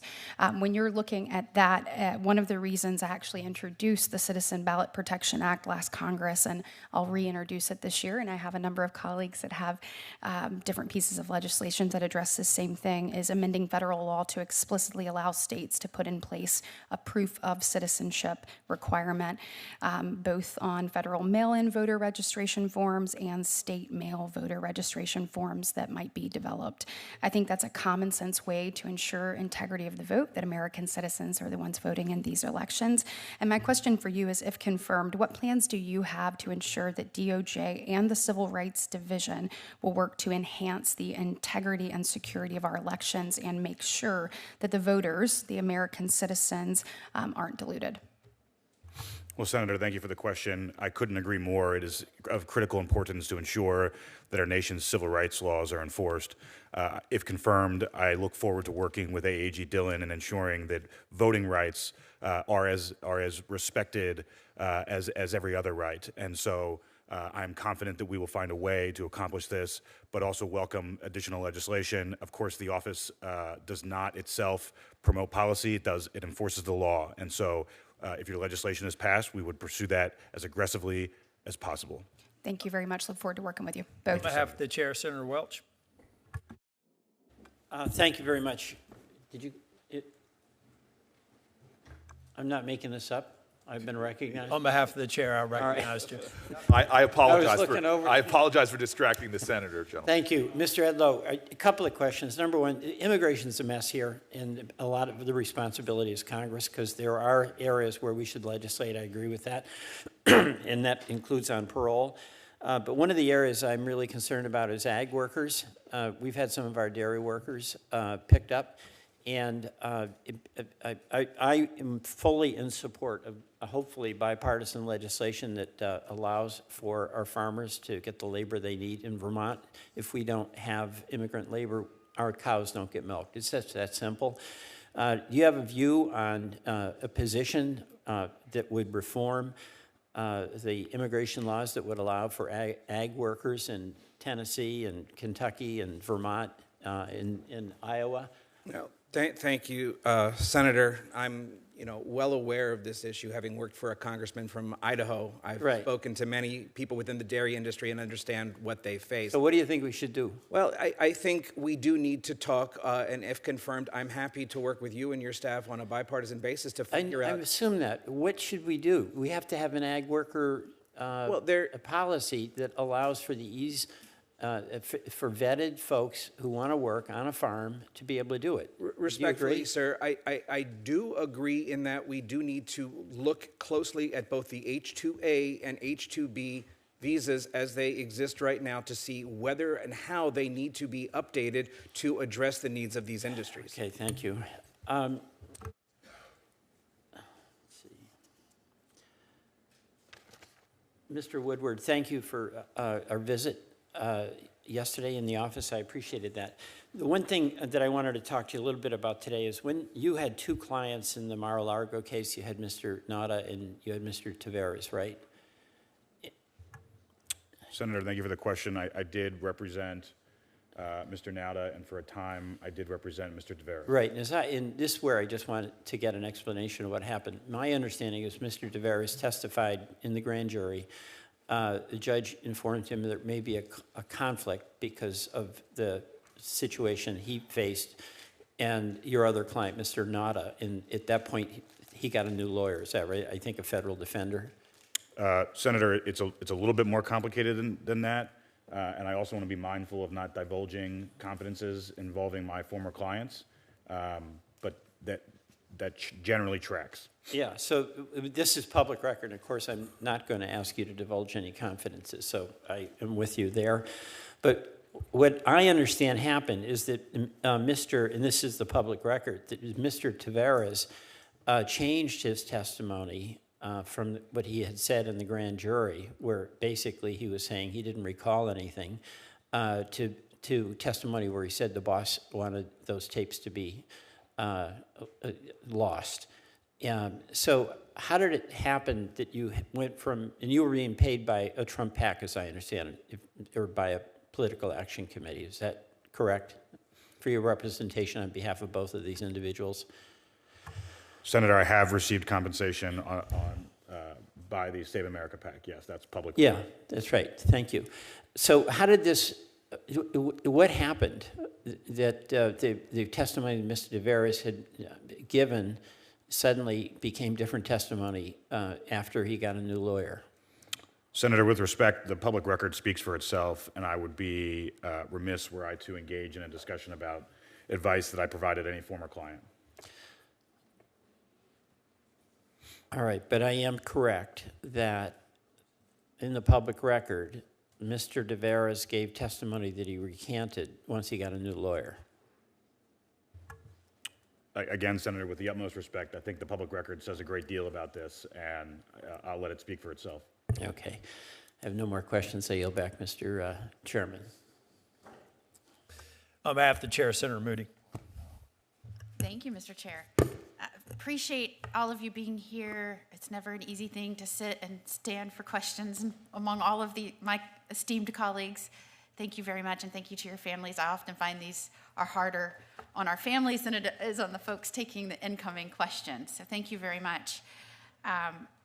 Each of you comes with a unique background and indeed experience and expertise in the jobs that President Trump and our nation is asking you to take on. I know you could probably make a lot more money in the private sector, and I am always inspired by people who are willing to take a time out of their private practices or other endeavors that may bring them more pecuniary gain to serve this nation.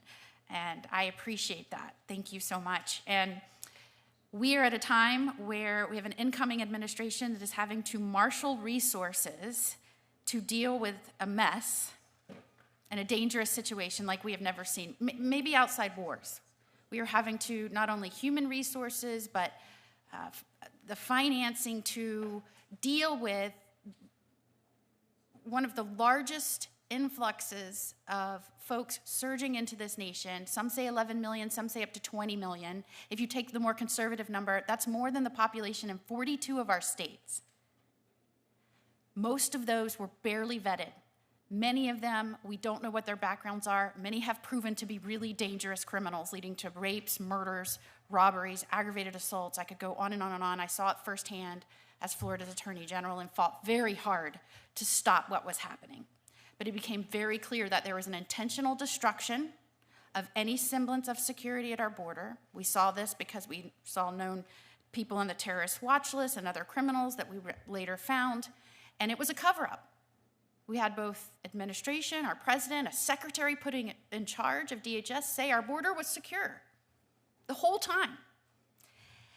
So now you come in at a time where you are going to have to use the law to help remedy what we are faced with. And I am grateful for a president that came in and has tried as fast as possible to remedy the situation that we as America find ourselves in. But you are going to have to deal with what's left by somebody who's supposed to be a commander-in-chief protecting this nation. This morning I introduced an expedited removal of Criminal Aliens Act.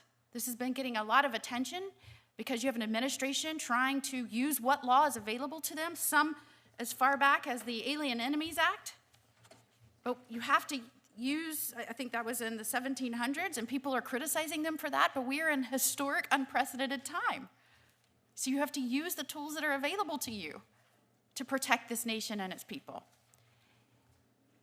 As the courts are trying to figure out what that looks like, many are frustrated because it appears so many of these district courts are trying to stymie this president and indeed what you will be charged with of delivering a remedy, a recovery, and the protection of our people. But in the meantime, we need to start moving here in Congress to ensure an expedited process to get these dangerous people out of here. I'm going to start with you. The person that I had the privilege of introducing, Mr. Edlow, is an act like this needed, and it can be useful to this administration? Senator, first of all, thank you so much for the kind introduction. I greatly appreciate it. I'm aware of your legislation. I look forward to, if confirmed, working with you and with our departmental partners to see it move forward. I think it's absolutely necessary. And as a result of all of the litigation around the nation, it is often said by some of my colleagues on the other side of the aisle that they point out that this administration has had more orders against them. As we are trying to show, this is probably because these nationwide injunctions and other decisions are certain courts trying to stymie this administration and being effective and delivering on promises to the American people to secure this nation again. One might say this shouldn't be surprising because you have an administration that's doing their job and using the law on the books in a way we haven't had to use them before because of the unprecedented, dangerous, reckless, irresponsible, some would say criminal actions of the last administration. Would you agree, Mr. Woodward? Senator, thank you for taking the opportunity to meet with me. And as you and I discussed, I do agree. I'm very passionate about that. There is a tremendous amount of litigation in the courts right now because President Trump is doing a tremendous amount. He's being challenged, but he is also asserting his Article II powers in a way that no president has ever done before. Or had to do. And so, if confirmed, I look forward to assisting the president and professionally litigating and defending his exercise of those Article II powers as often as is needed. On behalf of the chair, Senator Schiff. Thank you, Mr. Chairman. I want to follow up on Senator Kennedy's line of question and ask a similar line of yes or no questions just to put a finer point and make sure that your answers are as definitive as they sounded. So let me start with you, Mr. Edlow. Yes or no, would you ever advise the administration that it could ignore or disregard an applicable district court order because you believe the Supreme Court will ultimately overturn it? Senator, as I said before, yes, just a yes or no question. I don't believe I'll like ever be in that position. But you may not. But just like you answered Senator Kennedy, I want to make sure that you were not misleading anyone. So let me ask the question again. Would you ever advise the administration that it could disregard an applicable district court opinion or order because you believe the Supreme Court will ultimately overturn it? Yes or no? I don't want to speculate, but I can't see a situation where I would advise to not follow a court order. So your answer is no, you would never advise them to disregard a district court order, even if you thought the Supreme Court Again, would I don't want to overturn speak. I don't want to speak. I just want you to be precise and answer yes or no. I can't see a time where I would do that. No. Okay. Mr. Geiser, yes or no? Thank you very much, Senator Schiff. I would advise clients to follow court orders. Even if you believe the Supreme Court would ultimately overturn the district court? Well, Senator, as far as yes or no? the answer is the same. The president has said he will follow court orders. The same answer, yes or no? Senator, the president has said he will follow. You were able to answer Senator Kennedy, but I want to make sure that you were not misleading Senator Kennedy. Yes or no, would you ever advise the administration it could ignore a district court order because you believed the Supreme Court would ultimately rule otherwise? Yes or no, would you ever advise them that? Senator, applicable court orders should be followed. That's not my question. Yes or no? Senator, you asked me. Yes or no, Mr. Geiser? It's a simple question. Senator? Mr. Geiser, you were able to answer Senator Kennedy. Are you raising a doubt now about your answers to Senator Kennedy because you can't answer this question? Senator, I would advise clients to follow applicable court orders. Is that a yes or no? I would advise clients to follow applicable Is that a yes or no? Let me repeat the question so there's no ambiguity about it. Would you ever advise the administration, you're going to be, if you're confirmed, heading the Office of Legal Counsel that helps determine whether actions are lawless or lawful, would you ever advise the administration that it could ignore an applicable district court opinion or order because you believed the Supreme Court would ultimately overturn the order? Yes or no? Senator, if I'm confirmed to lead the Office of Legal Counsel, All right, I would. you're not answering the question. So I guess the answer is to Senator Kennedy, you just might advise the administration to ignore a district court order. How about you, counsel? Thank you, Senator Schiff. In my role as director, I Just am not asking yes or no. Well, I would thank you. I wish to clarify. I'm not, if confirmed, a director. I'm not acting in a legal capacity at all. I'm part of the executive agency branch, and therefore would not be advising clients on any aspects of that. Well, would it be appropriate in your view for anyone else among legal counsel to do so? In general, court orders should be followed and respected. There are situations which I recall back from law school between branches. I guess you're not able to answer the question either. Counsel, how about you? Senator Schiff, thank you. I mean, I agree. I don't believe it's appropriate to address this hypothetical. At the Department of Justice. Okay, so you want to revise your answer to Senator Kennedy then? That is, there may be circumstances where you advise the administration to disregard a district court of opinion because you believe the Supreme Court might rule otherwise. Is that your opinion? As a lawyer, the answer is it depends. Okay, thank you. Then we'll make sure Senator Kennedy is aware that you just might, it depends, advise the administration to ignore court orders. Senator, let me ask another question. Mr. Geiser, would you agree that it would be unlawful for the president to accept a gift from a foreign state without the consent of Congress? Would you agree that's unlawful? Well, thank you for that question, Senator. Yes or no? Whether something is lawful or not, I would always want to look. I'm just asking you a simple question. Is it unlawful for the president to accept a gift from a foreign state without the consent of Congress? Very simple question. Senator, as a lawyer, I would always give my... I'm not asking you for a preamble, just yes or no. Well, Senator Schiff, it depends on the fact... Well, Mr. Geiser, where is the depends on the facts of Article 1, Section 9, Clause 8, which says, no person holding any office shall, without consent of Congress, accept any present from any foreign state. That's the Constitution. Doesn't say, well, it depends, or it might, or maybe. It says, no person shall do so. Do you find that ambiguous? Senator, I thought you were supposed to be the strict constructionists. This is what the Constitution says. Is there an exception for $400 million planes from Gulf emirs? Senator, is there an exception for that? On behalf of the chair, Senator Schmidt.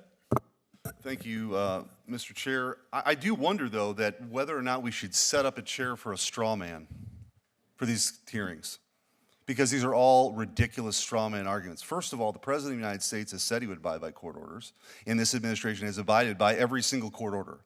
So this contraption that Democrats continue to try to create some faux constitutional crisis that doesn't exist, or as it was during the campaign, some threat to democracy to scare people, they ought to be ashamed of themselves, because it hasn't happened.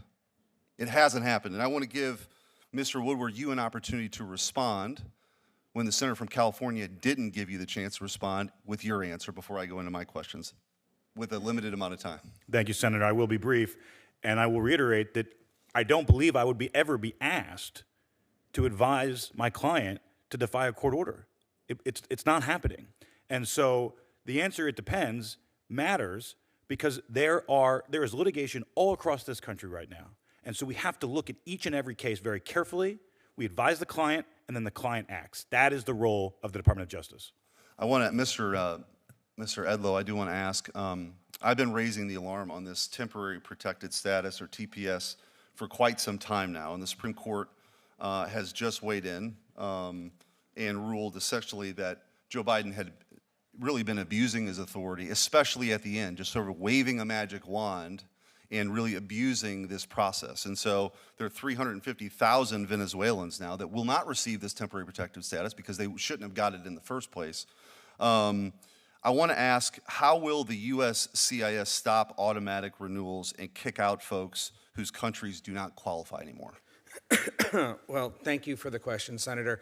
As I stated earlier, the decision on whether to continue any TPS program rests with the Secretary, and USCIS would act accordingly. So depending on the country, depending on when the Well, let's use these Venezuelans. Senator, I would hesitate to comment on anything that's under active litigation at this Okay, point. let's say there's another, because, I mean, let's say Haitians, which also fell into that. I want to know what tools, and I'm not asking you to opine on it, I want to know what tools are going to be used to enforce a lawful court order. I understand. To kick people out of here. So certainly, Senator, the employment authorization cards, which are essentially the evidence of the status, are going to set to expire. The systems at USCIS, when appropriate, are turned off so that renewals are either kicked out or rejected, and then at that point, it becomes the responsibility of our sister agency, ICE, to work on the next step, which would be the apprehension and removal of any individual that remained after that period of time. So USCIS decides who qualifies for TPS. Well, after a TPS designation is made, USCIS would determine eligibility based on the law. So they need to prove they've been here since the designation date and meet other rules. But the Biden administration made it with a rubber stamp, right? It totally, completely obliterated the process that was put in place. Is that your understanding? Senator, my understanding is everything the Biden administration did with regard to USCIS was with a rubber stamp. So yes, TPS, the way in which parole was utilized, the way in which anything was utilized was a rubber stamp, while not caring about the long lines of people within the backlog that just kept growing because they weren't taking that seriously. They were reassigning resources to just handle the unlawful border activity. Right. So what could be introduced as far as new vetting rules to make sure this isn't just being handed out like candy? What could be done? Well, certainly, if confirmed, I'm happy to work with Congress to figure out if there are additional authorities that we need in order to move in that direction.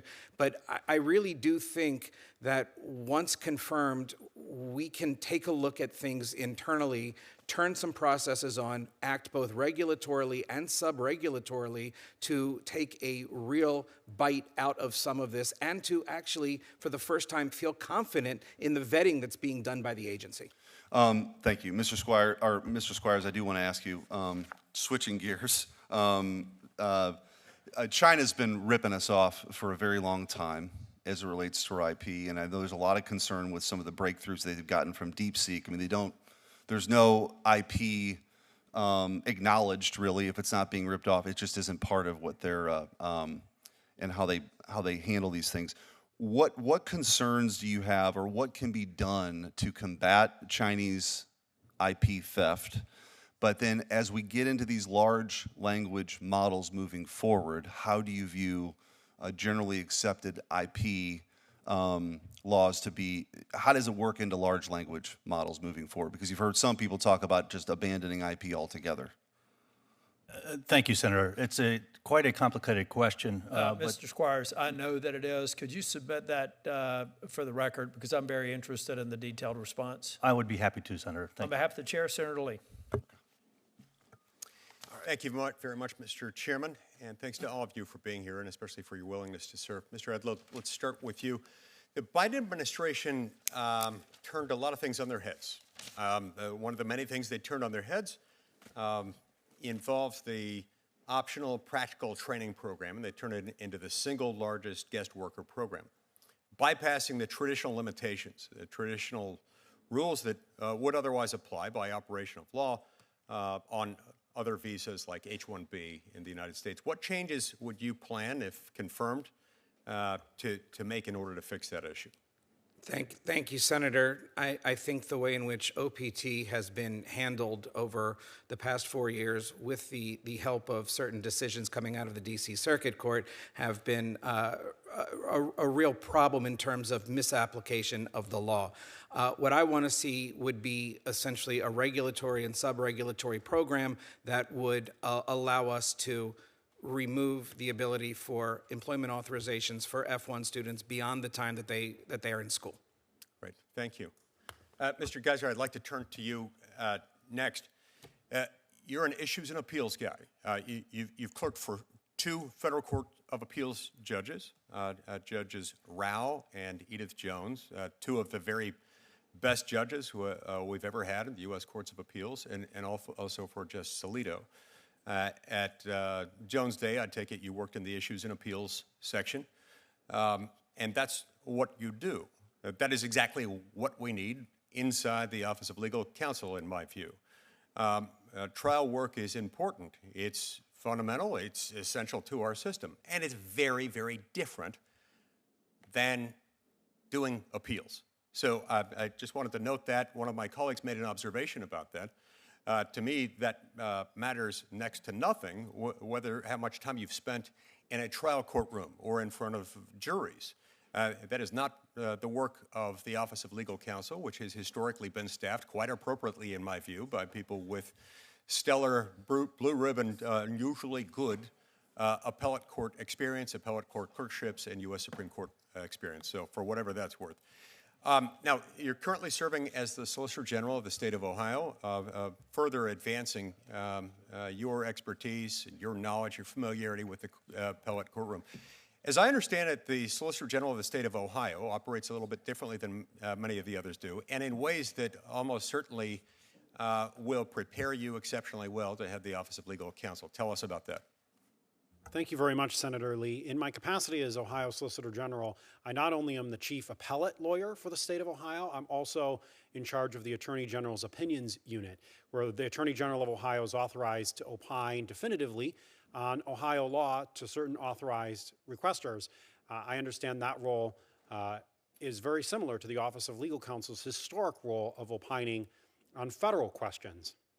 Stunningly similar, in fact. I mean, the U.S. Department of Justice operates as something of a full-service law firm, the biggest in the country, and the office that you'll be heading, should you be confirmed, is that office that provides people with advice. That necessarily requires you to have extensive appellate experience and a good ability to read how appellate courts, including and especially the Supreme Court, will respond.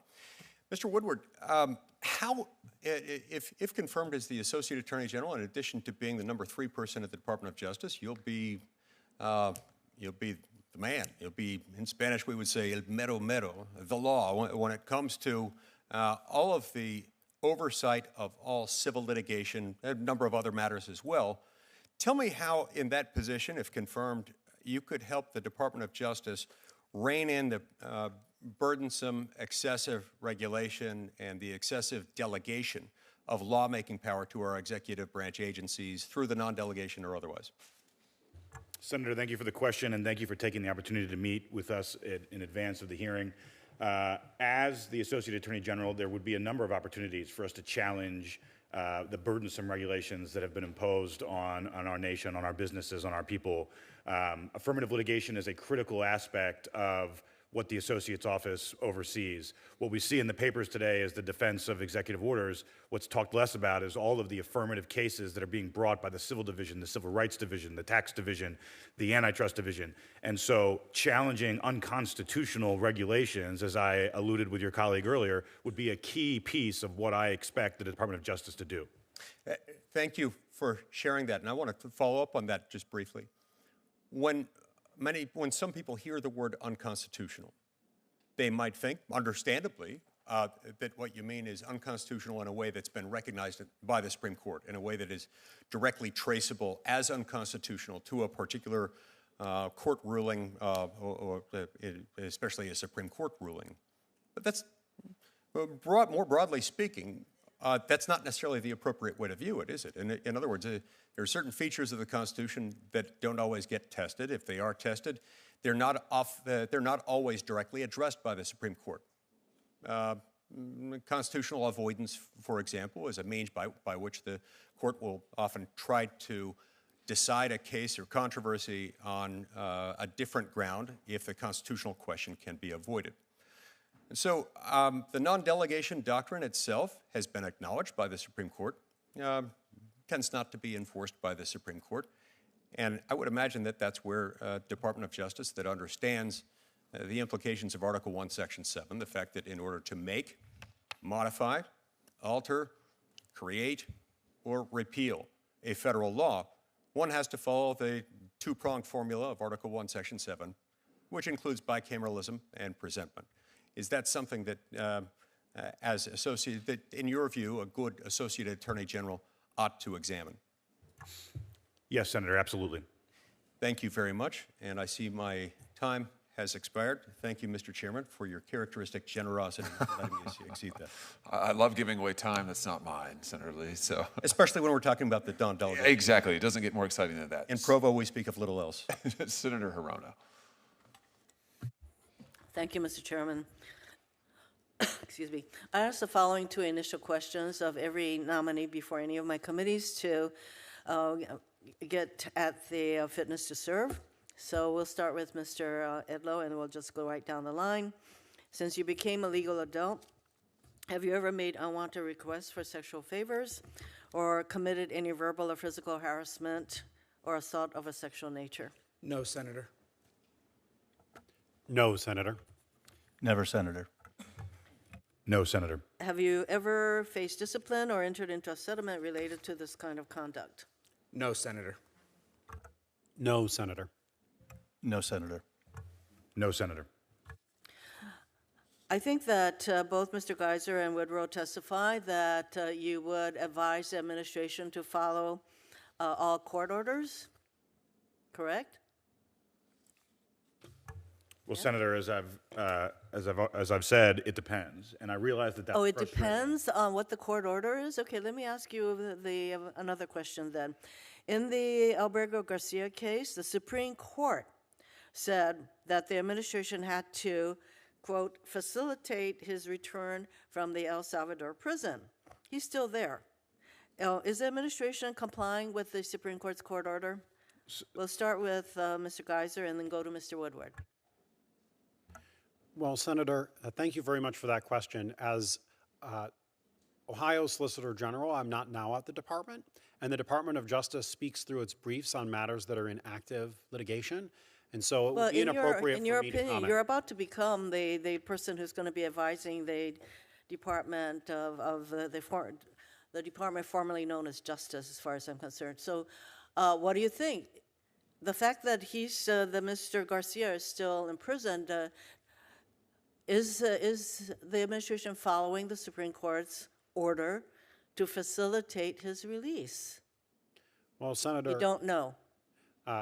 As I said, I'm the Solicitor General of Ohio now. I'm not now at the department, and it would be inappropriate for me to comment on actively litigated matters because the department speaks through its filings and its briefs. So when you actually become the person at the OLG, would you advise the administration to facilitate the release of Mr. Garcia? Well, thank you, That's Senator. what the court is telling him. Moving on, Mr. Woodrow, what do you think? Well, Senator, I appreciate you giving me the opportunity to respond. It does depend. If we're going to discuss hypotheticals, what about a hypothetical in which It's not a hypothetical. This is the Supreme Court's order to the administration. They are confronted with this order right at the moment. Mr. Garcia has not been released. The question about following court orders is, of course, a hypothetical, and the hypothetical can be complicated. What if a district That court is why, Mr. Woodrow, I asked a specific question relating to a specific situation. Since you also don't want to respond, there you have it. And you know, you both of you are going to be in a position to be advising this administration. So I think your responses are telling. For Mr. Edlow, President Trump suspended the U.S. refugee settlement program indefinitely on his first day in office. However, on February 7th, he signed an executive order requiring all agencies to promote the resettlement of white Afrikaners into the United States. And less than 3 months later, these Afrikaners are entering the United States having completed a process that normally takes years. What changes has USCIS made to the refugee resettlement process to expedite the arrival of Afrikaners? And since if you're not there yet, you don't know, you can just say you don't know. Well, Senator, I am there as a senior advisor, but I do not know, and that I can tell you, as far as I've seen, the process is the same as any other refugee resettlement process for USCIS's purposes. Why is it that the Afrikaners are being expedited in terms of their being able to resettle in the United States?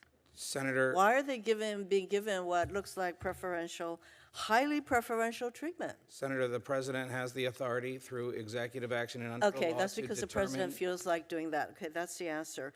And are these Afrikaners going to be vetted individually so that nobody's coming in who, for example, shows any anti-Semitic sentiment? Are they being vetted individually? Senator, again, I can't speak to specifics with regard to any of the individuals coming in, but my understanding is that they are being vetted for... Individually. Yeah. I hope so, because, for example, there was one who was quoted as saying that that Jewish people are untrustworthy and they are a dangerous group. I would say that maybe that person shows anti-Semitic views. And so your testimony is that they are being vetted individually. Senator, again, I am not currently leading the agency. I do not have a view into how they are being vetted. My understanding is they're being vetted as refugees have been vetted in the past. There are serious concerns about why this is happening. And for example, the people who are Afghani are not getting this kind of highly preferential treatment. Thank you. Thank you, Senator. Congratulations to the nominees. Thank you for being here. Mr. Woodward, let me start with you. You and I had a nice chat the other day. I appreciated the visit. When we were talking about the civil division, you referenced some tightening up that you believe needed to happen, and you brought up in that context the mifepristone case. So I just want to drill down on this for a second. 2 weeks ago or so, the Department of Justice entered and filed a motion in the mifepristone case in the Northern District of Texas. This is a Missouri case where the state of Missouri and some others are seeking to put back in place the safety protocols for the abortion drug that existed before Joe Biden removed them. The Department of Justice attorneys from the civil division filed a motion in that case seeking to have the case dismissed. Is it your understanding that that was a mistake? What's your view of this? I mean, you raised this case to me. Senator, thank you for the question. As you can appreciate, it is long-standing policy of the Department of Justice not to comment on pending cases. Those briefs do speak for themselves. The reason I've raised that case with you is because we were having I thought, very helpful discussion about the fact that litigation should be holistic, and that as the Department of Justice continues to litigate on behalf of the president, there's an obligation, a duty even, for us to communicate with those with whom we're litigating against. We should be personal in our litigation. We should speak to those with whom we are litigating, and we should try to come to an agreement. We don't always have to resolve our disputes in court. Which did not happen in this case. Is that the thrust of it? That's correct, Senator. In other words, the Department of Justice did not work with the state of Missouri. I have to tell you, though, I'm surprised and concerned by the department's decision on the merits in this case. And I've said as much to your soon-to-be boss, the Attorney General. I frankly don't understand it. And I'm sure this case isn't going away. I mean, the Department of Justice said that they did not think venue was appropriate. So let me just ask you, if the states refile in another venue, is the department going to oppose the states on the merits? I mean, is the department actually going to defend Joe Biden's pro-abortion regulations? Senator, thank you for the question. I have had discussions with the Attorney General about this case in my role as counselor to her presently. Of course, it would be inappropriate for me to comment on those discussions. What I can tell you, Senator, is that if confirmed, we would look very specifically at every case to have been filed by the Biden Justice Department and ensure that those cases are appropriate, and then also ensure that we are taking the right track in those cases. And so I'm happy to talk with you and your colleagues about that case and any other case if confirmed.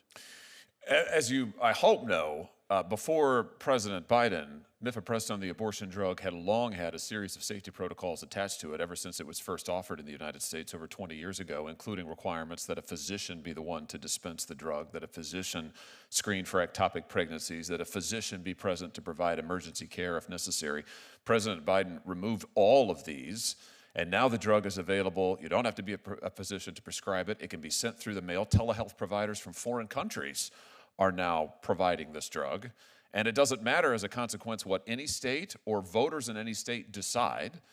The voters of my state, for example, any limits on the drug imposed by voters of a state, consistent with the Dobbs decision, is automatically overridden by what Joe Biden's FDA decided to do. So this is a matter of extreme importance, and I just point out 70% of abortions now in the United States occur because of this drug, which can now be administered totally unsupervised. Let me just ask you, are you familiar with the Ethics and Public Policy Center's recent survey of mifepristone prescriptions? 865,000 mifepristone prescriptions over a 5-year period. Have you seen that study, Mr. Woodward? Senator, I apologize, I have not seen that study. Well, let me just bring you up to speed. What the study shows is that over 10% of women who are prescribed this drug, again, without physician help or aid, over 10% of these women experience a serious adverse health event. That means an infection, hemorrhaging, a life-threatening event, sepsis, that leads them to go to an emergency room. That is 22 times higher than what the FDA label currently admits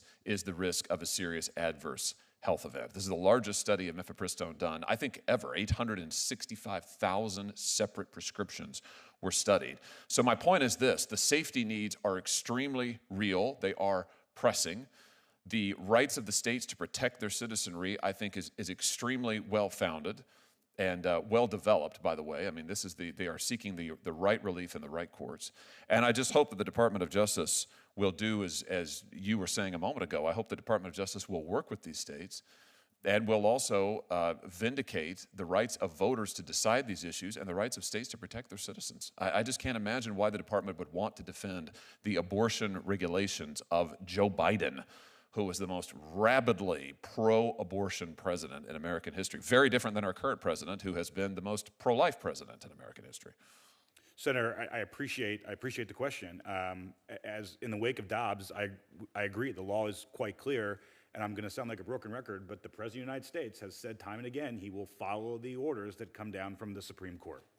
Let me ask you here about one other religious liberty issue. Are you familiar with Mark Houck? Does that name ring a bell? Do you know about this case, Mr. Woodward? I'm sorry, Senator, I'm not familiar. Well, that's all right. I think we've got a picture of Mark. Mark Houck is a pro-life demonstrator, peaceful demonstrator, a Pennsylvania man. Here he is with his family, his kids. They're at Mass there. He's a faithful Catholic. Mark Houck took one of his boys, pictured here, to an abortion center to go and walk on the streets, pray, and offer any counsel to any women who might voluntarily want to receive it, pray with them, etc. For this, he was arrested by the United States Department of Justice. They sent a SWAT team to his home in the early hours of the morning in rural Pennsylvania. They detained his children. They used the full SWAT regalia, including semi-automatic weapons, rifles, and so forth, to take him into custody. He was taken into custody. He was charged like a criminal under the FACE Act. He was acquitted by the jury, which is truly remarkable. I want to emphasize the state of Pennsylvania had the opportunity to charge Houck. They didn't do it because they didn't think, liberals in Pennsylvania didn't charge him because they knew there wasn't a case. The Biden DOJ charged him anyway, treated him like a terrorist, and a jury acquitted him, thank the Lord. Now, Mr. Houck is suing the Department of Justice for what they did under the Biden administration. So far, DOJ is opposing his suit. Doesn't this seem like something to you that should be settled? I mean, shouldn't this man have his name cleared? I want to emphasize the jury acquitted him, but shouldn't this man have his name cleared and have DOJ admit that what the Biden administration did to him was just dead wrong? Senator, in my practice over the last 4 years, I saw firsthand how the Biden administration weaponized the Department of Justice, and there is no place for weaponization at the Department of Justice. I can assure you that we will look at every single case, to ensure that there is no weaponization at the Department of Justice. I look forward, if confirmed, to working with Deputy Attorney General Todd Blanche, to Attorney General Pam Bondi. We will find those cases and we will resolve them. Good. I'm glad to hear that. I think Mr. Houck deserves to have his name cleared. I think he deserves more than an apology for what Joe Biden did to him. He deserves recompense, he deserves restitution, and he deserves to get what you have gotten for your clients, which is an acknowledgement that what the government did to them is wrong. What the government did to him is wrong. It was a flat out religious persecution, nothing but that. Joe Biden trying to send a signal to every religious believer and every pro-life believer in this country: don't you dare exercise your beliefs in public, or we might come with a SWAT team and haul you off to prison. It is a disgusting abuse of the First Amendment. Thank goodness a jury acquitted him. Now he deserves to be made whole, and I hope that you'll be part of that. I see nobody else here. Are we going to let it go? Well, they tell me that Senator Cruz is on his way, which means that I can just keep right on questioning. So what do you think, Mr. Woodward? I'm sure you're really enjoying this line of questioning. Let me ask you something different. Let me ask you about President Trump's executive order on Title IX in men and women's sports. Something you and I talked about is the need to see that the president's executive orders are enforced, that states are complying with them, that they're complying with federal law. Talk to us about the importance of his order protecting women, getting biological men out of women's sports. What does the department need to do there? What do you think is the priority? And tell us why this is so significant. Thank you for the question, Senator. This is a deeply personal issue to me. I have a 2-year-old daughter who has 3 older brothers. She can hold her own, but it's a problem. It's an issue that has to be addressed. The president has taken this head on as an important issue in his administration. The executive orders speak for themselves.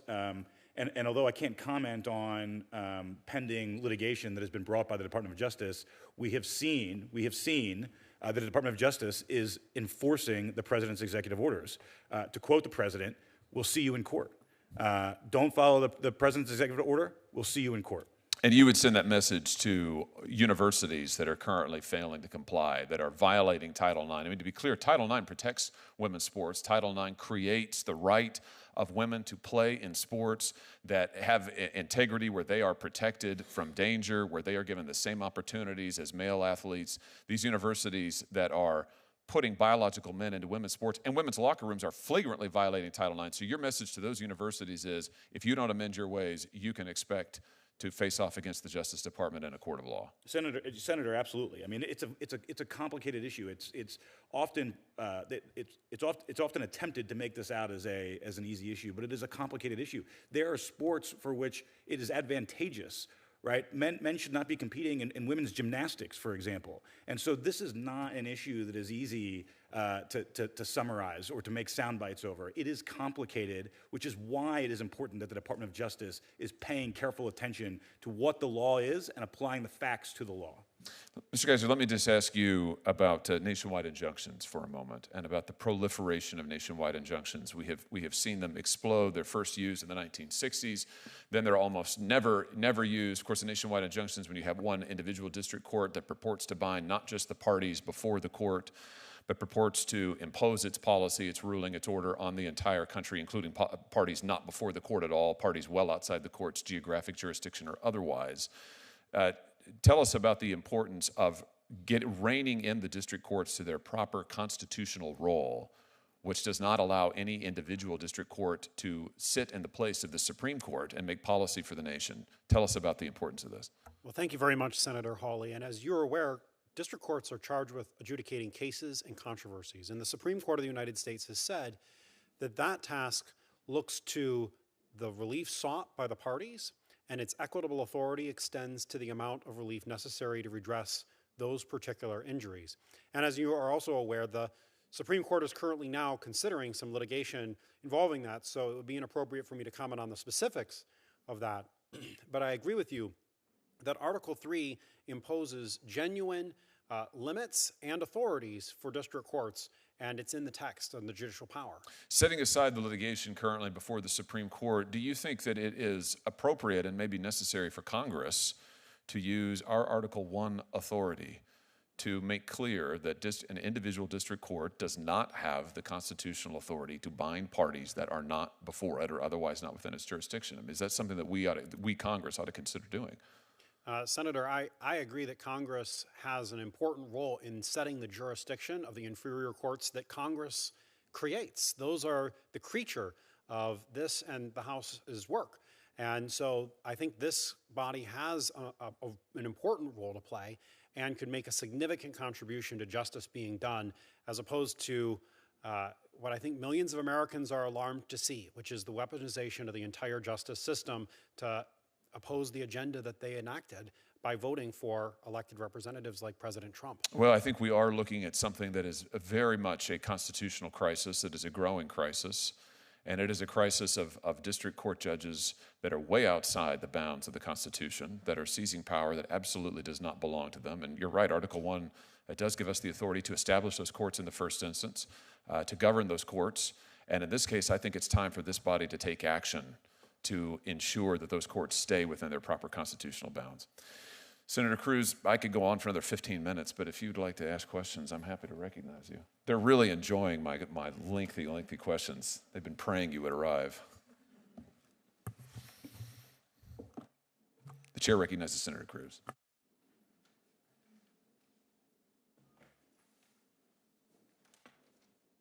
I appreciate the always loquacious senator from Missouri, and I hope you did not have to resort to your own personal poetry to fill the time. That was going to be next. Well, then I apologize for depriving you of that particular joy.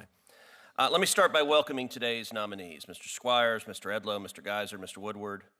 I am grateful that the President has nominated each of you to step into these critical roles at such a pivotal time for the Trump administration.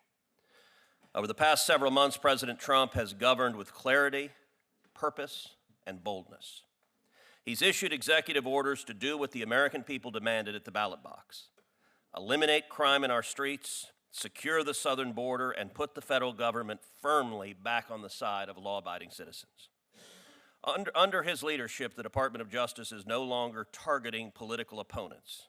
It is targeting violent criminals and criminal cartels. It's restoring order to a system that for years was being used to punish dissent and to reward lawlessness. Attorney General Pam Bondi is advancing that mission with energy and resolve. But make no mistake, the far-left resistance is organized, lawless, and aggressive. Far-left activist groups are flooding the courts in D.C., Boston, and San Francisco with lawsuits designed not to win on the law, but to block the president's agenda through judicial activism. And too many judges are going along with it. In just the last 4 months, more nationwide injunctions have been issued by lone district judges than in the entire 20th century. Let me repeat that. In 4 months, we have seen more nationwide injunctions than America had seen in the entire 20th century. That's not oversight, that's obstruction. That is activism. One plaintiff in one courtroom is now able to freeze federal policy for 340 million Americans. This is not justice. It's political sabotage from the bench. And it's happening because the left can't win at the ballot box. It turns out releasing murderers, rapists, and child molesters, releasing gang members is not a popular policy with the voters. But with left-wing radical judges, that's a different story. That's why your nominations matter. The administration needs serious, principled leaders, men and women who know the law, who have the backbone to carry it out in the face of political pressure. And the American people deserve a DOJ, a USCIS, and a USPTO that defends their rights, secures their communities, and follows the Constitution, not simply the edict of activist judges. Each of you has a critical role to play in that. Mr. Woodward, you've defended clients in some of the most politically charged cases in the country. If confirmed, how will you ensure that the DOJ's civil division resists political pressure, not just from the outside, but from within, and returns to equal enforcement of the law? Senator, thank you for the question. Thank you also for the opportunity to meet in advance of this hearing. It's an important question, and I don't want my answer to be taken lightly, but I'm not at all intimidated by political pressure. As I have demonstrated through my career, people have taken issue with lots of the work that I have done. And for me, what's important is ensuring that the law is upheld, that the Constitution is respected. And I can assure you, Senator, that if confirmed, I will make sure that the Department of Justice does just that we root out the weaponization that has been so long embedded therein. We will find it, we will eliminate it, it will cease to exist. You've seen firsthand how prosecutions can be weaponized. What safeguards do you intend to implement to prevent civil enforcement from becoming a political tool? Senator, I appreciate that question. As counselor to the Attorney General, I'm already working with the Attorney General to build those safeguards in. There are hundreds and hundreds of cases that are litigated by the Department of Justice. We need to know what they are. We need to identify them. We need to be prepared to understand what the arguments are. I will work very closely with the deputies that have been confirmed by the Senate and that are acting in that capacity. We will find those cases. We will organize. One of the reasons I would be so blessed to come to the department is to help organize that litigation. It's something that I've done in the past at my law firm and at the law firm that I worked before that. I'm confident that I can do it if you give me the chance. The Associate Attorney General oversees the Civil Division, Civil Rights, Antitrust, and other major components. What is your top priority for restoring public trust in those divisions? Senator, again, I hope I'm not making light of the question because the answer is easy. Follow the law. Mr. Geiser, you clerked for three of the most respected constitutionalists in the federal judiciary: Judge Edith Jones, Judge Naomi Rao, and Justice Samuel Alito. All three are friends of mine. All three I respect deeply. How did those experiences shape your legal philosophy, particularly regarding the role of the executive branch in faithfully executing the law? Well, thank you so much for that question, Senator Cruz. When you're a law clerk, your first task is to do your best to state the law in a way that the judge can use your work. And you're not the decider. You're there to do research, to provide your independent, candid, and honest view of the law. And should I be so fortunate to be confirmed as the Assistant Attorney General of the Office of Legal Counsel, that would be my primary aim, to always provide the best reading of the law and the best legal advice that I could give based on the questions that the Office of Legal Counsel receives. Thank you. And Mr. Squires, the PTAB was created to improve patent quality and to provide a faster, cost-effective alternative to litigation. But in recent years, many small inventors and startups have expressed concern that it disproportionately favors large challengers and undermines the value of their patents, that is effectively an arm of big tech. What is your assessment of those concerns, and do you believe the system is functioning as Congress intended? Thank you for the question, Senator. I think if you look at the data, the concerns are in plain sight. The IPRs themselves have a 68% defect rate, if you will. If the American patent system is a factory, 68% of the products we put out are found defective in a later proceeding. So the way to address it is to have patents, if I can harken back to my opening statement, born strong. We need to be able to incentivize getting the prior art in at the examination stage or closely thereafter, and having the improved quality, I think, will alleviate many concerns. There's also a concern I have with IPRs that if, in fact, there is this prior art out there and validating patents at these great rates, is it or is it not getting back into the system in the examination on the front end so it can be applied when the applicants are asking for rights? Okay, and a final question to Mr. Geiser and Mr. Woodward. I talked about the avalanche of nationwide injunctions we're seeing from individual district judges. How concerned are you about these nationwide injunctions, and what can be done to ensure that judges stay in their proper lane rather than trying to subvert the authority of the president and the will of the people who elected him? Mr. Geiser, we'll start with you. Well, thank you, Senator Cruz. As Solicitor General of Ohio, I have the privilege of defending Ohio's laws against statewide injunctions that are sometimes sought. And I always make the same argument that courts are empowered to offer relief no broader than necessary or burdensome than necessary to redress the injury of those who are properly parties before the court. I think courts should follow that guidance, which the U.S. Supreme Court has long established and dates back all the way to the Anglo-American legal tradition in equity. Mr. Woodward. Senator, I am very, very concerned. It should not be the case that a president duly elected then has to convince 600 individual judges to enforce the policy prerogatives of that administration. This is a bipartisan problem. This is a problem that has persisted, as you observe, for some time now. It is a problem before the Supreme Court, and of course it is the policy of the Department of Justice not to comment on ongoing litigation. But candidly, it's a problem I'm not sure the Supreme Court will solve. You know, as I look in the Constitution, Article 3 doesn't seem to have any discussion of nationwide injunctions in it, and so it's a dubious one, to be sure. Let me be clear, however, is that it is not a problem I'm unafraid to face. If confirmed, we will take on all of the litigation in these courts. We will defend the president's prerogatives, and as a criminal defense attorney, I can tell you that I'm used to losing in the district court. We make our record, and that's why God invented the Court of Appeals. Amen. Let me thank each of the nominees. Thank you for being here today. Written questions to the nominees may be submitted for the record until May 28th at 5 p.m. And with that,